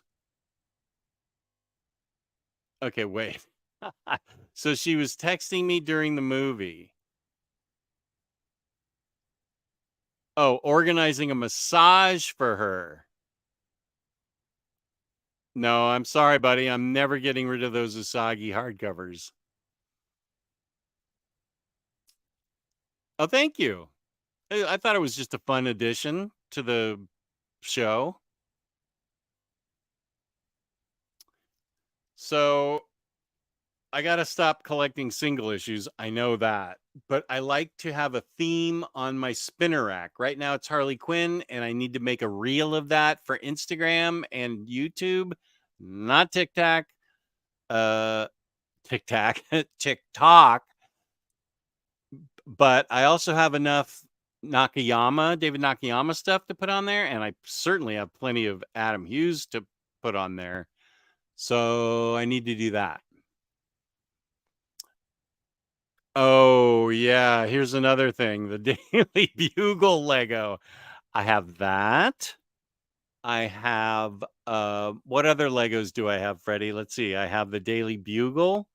I have the Nintendo with the TV. I have the rusty biscuit that I'm supposed to make from Mandalorian. My wife got me that for my birthday. That should be the first thing I build. See, the issue is, where am I going to put those things? I have less space. I have more space for books here, but less display space than I did in the old place. So it's going to be a question of, where can I put the Daily Bugle when I build it? And same with the rusty biscuit.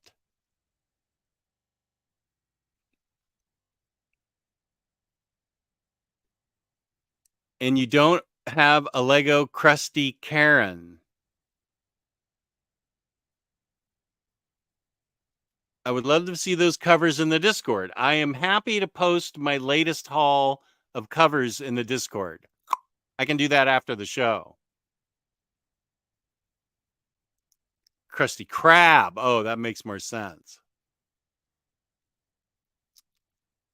Chris is here. What up, Chris? I thought Conan Volume 7 included all the best Red Sonja crossover stories. The Black Tower, Oceana Red Tide, and Night of the Reavers. All must-read Red Sonja. You may want that back. I don't think I got to Volume 7. I think I got to Volume 5 on Savage and regular Conan. And then I had a ton of Batman and Superman Golden Age that created the wall in the stack that I stuck my face through. So I don't think I ever got to that volume. Are you saying I should get that volume? Because I do love Red Sonja. I am not on Threads yet. Is Threads interesting? I think I registered for a name there. Next, imagine on these curatorial considerations would be sound for another person, but in your case, everything you can't get around to can just be saved for the Lending Library Mausoleum. You will have inspired us to build in your honor, which will also be filled to the rafters with your figures and statues. I did sell a ton of statues. Sideshow statues, I sold like 10 of them. I only have 3 left. Rogue, Red Sonja, and Harley. And I also have a tweeter head of Holly. That's it. No more statues. Peace and love. No more statues.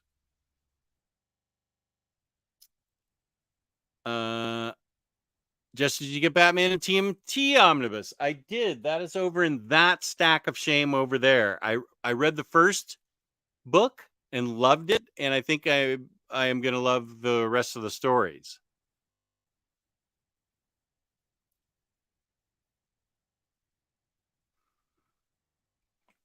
Where you can play with the Daily Bugle is the question, right?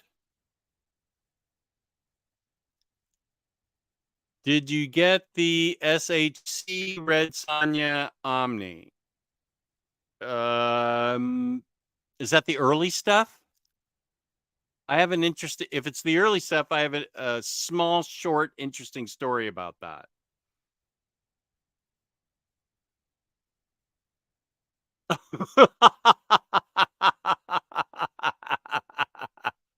That's awesome, Chris. Thank you. Lars, getting so old that there is probably not enough time to read all the novels, comics, listen to all the LP CDs, and watch all the DVDs. And I'm not getting rid of anything. I'm with you. It'd be hilarious and perfectly acceptable if you only had Conan volumes 1 and 7. Chris pranked me there, but he owned up to it quickly. And that was a good one. Early stuff. I did get the early stuff, Freddie. It was sent to my old house by Dynamite, to my old address, with no note. I didn't get a text from Dynamite. I know the guys at Dynamite. I love tons of Dynamite stuff. But yeah, I got sent that book. And so I mean, I'll do an overview of it, but I didn't get it. And Riley got the same thing, just book in the mail. And I think that there must be a mailing list for YouTubers that Dynamite just sends stuff out to that when they want to. I will definitely thank them. I'll thank him tonight. because the guys at Dynamite are actually very nice. They're the only publisher I think that ever sends me anything. Um, I don't know if they know how big of a supporter I am of theirs.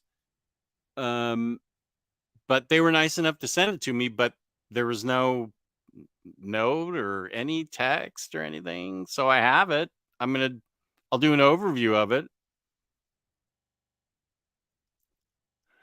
Just if you had to recommend one comic to someone who has never read a comic before, what would it be?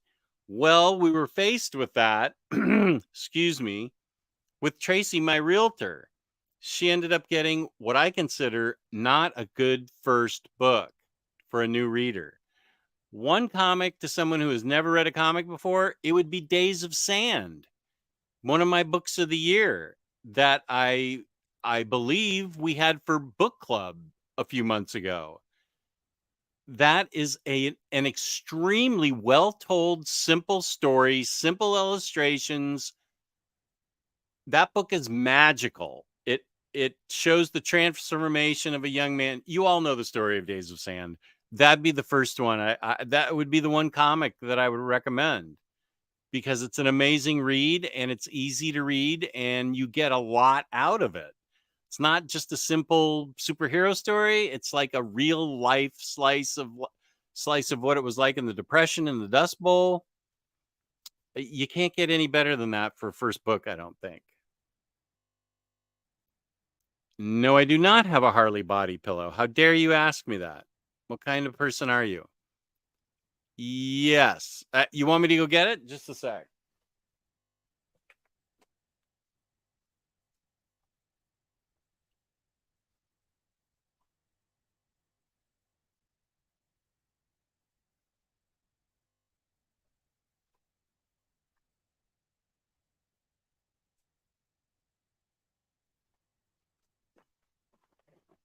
Is it this book? I'm totally into this book.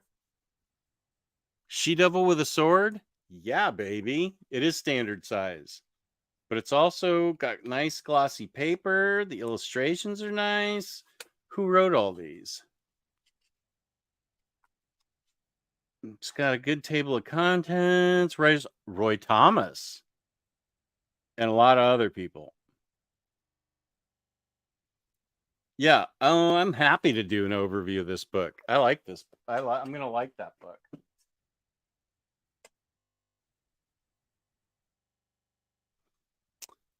Anyone have a link to Omnidog Discord? It should be in the description below. I always put it in there below. I'm sure James can put James or Josh can put a link in the chat, but it's also below in my description box.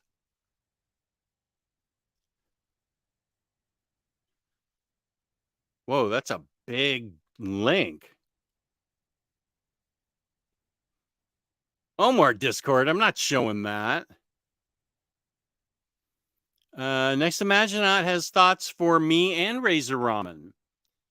Razor Omnidog is on Threads as Omnidog's Vault, to which I would also recommend that you both and anyone else interested get on the waiting list for Blue Sky. Bar talks a lot about that. I have no invite codes yet. Blue Sky, sadly, which is superior to Threads in just about every way and doesn't require the data mining permission that Threads does. So I have to get invited to be on Blue Sky? Do I need Bar to invite me, or do I just ask permission to get in there? I think Adventure Man is the book I'd recommend to a new reader. It's a fun adventure comic with great art and relatable characters. I have that series. That's good to know. Did I skip anything?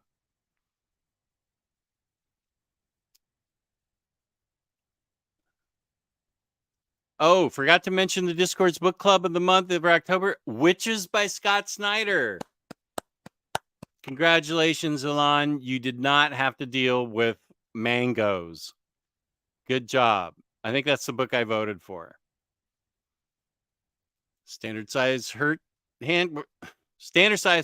hurt my soul. Josh posted the link. Thank you. I just find it funny. Gail Simone's was library edition size, and this one is an SHC.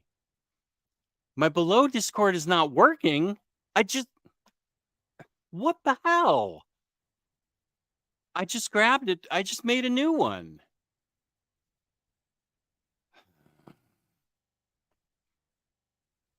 All right. I will try yours. I'll try. Wait. Okay. Can I copy and paste that somewhere? Wait. Let me open my notes. I'll open my notes and post it in there. Discord. I wonder if I can copy it from the chat. I bet I can't. No, I can't. How can I get that on there? But didn't you and James both sent me those links, and those are the ones that I copy and pasted into my description. Maybe by putting it into Bitly, it corrupted it somehow. I'll go back into the chat that I have with Josh and James and grab those links, and I'll just put them in there as links, not through Bitly. That's disappointing.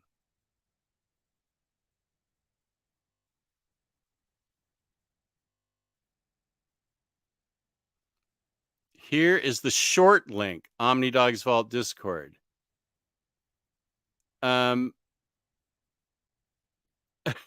Yeah, I would, Bar. I would like an invite to Blue Sky. This sounds interesting to me because Bar talks to G. Willow Wilson on it. So yeah, I'd like it. I'm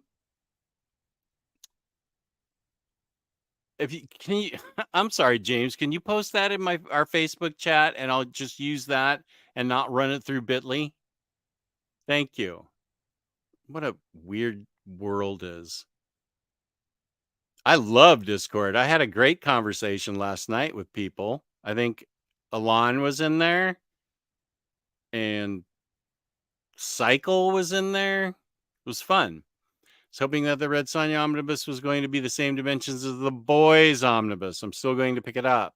Yep, standard. You either have to get on Blue Sky's waitlist and wait out a direct invitation from them, or be referred by an existing member who's received a referral code. It sounds like Josh is my man for that. I don't know. I think you have to set time limits or Discord links. Okay, I'm just going to post the exact Discord link. Jess, I sent you this one on Facebook. Okay, thanks. I'll just copy and paste it. Less social media, the better. Yeah, I got swallowed up in Discord last night. It'd be great if you could at everyone in the Discord of what time the stream will be on that day. There's a place for me to post what my shows are, and I feel like James posts those as well. But I can do that, Elon. I'll at everyone in the Discord of what time the stream will be on the day. Okay, I will definitely do that. Or what the topic will be. Thank you, buddy. I appreciate that. I appreciate that.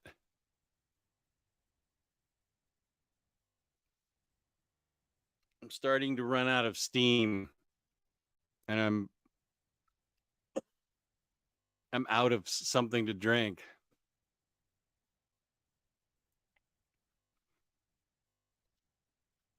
Yeah, I've talked to Razor Ramen on Discord before. Yeah, he's on our Discord. I don't have anything left to show you. We may be running out of time here.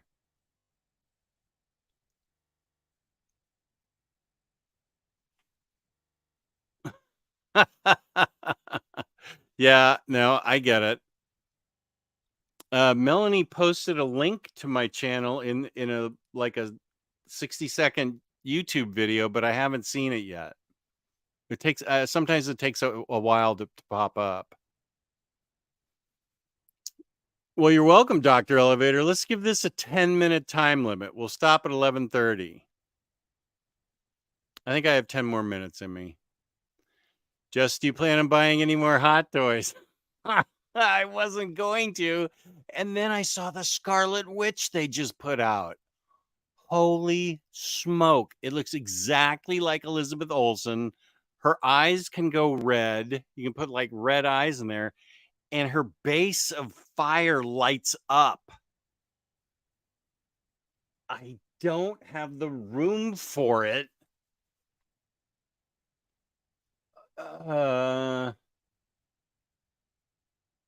Oh, it's so nice though, but I really don't have the room for it. Okay, YP, thanks for being here. I guess we're signing off early. That one is cool. Well, this was fun, but I don't want to see Jess fall asleep live. No, I'm okay. But yeah, we can wrap this up. Jess, what do your friends and family think about you being a YouTube superstar? I am not a superstar. That's very kind of you, but my friends and family think it's awesome. I have a business card that features it doesn't have the Discord on it now. But I do have a business card. Friends and family think it's a hoot. You'll have room for Scarlet Witch after you give me the Gwen statue. This Gwen statue? Oh, wild hair. Oh.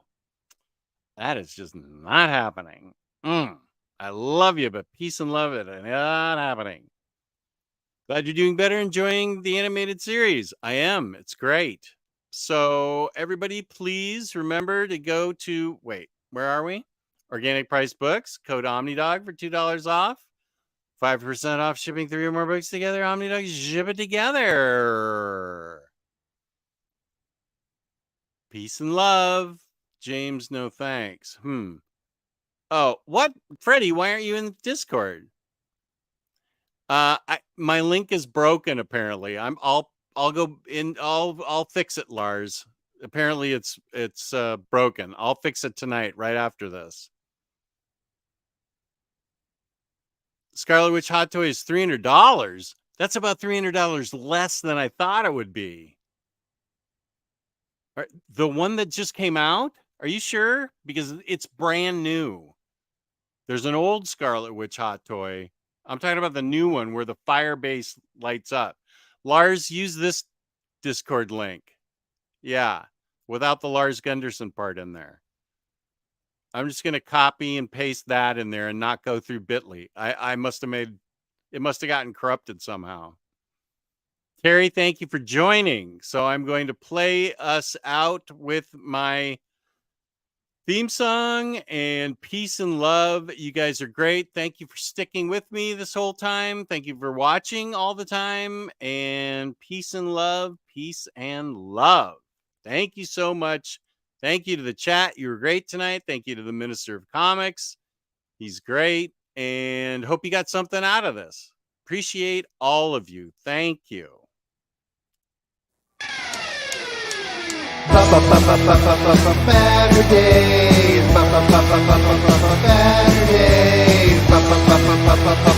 Baturdays. Omnidog and the Minister of Comics talk forever, get right your ergonomics. Taking questions from the chat with a name like that, you think they talk more about the fact.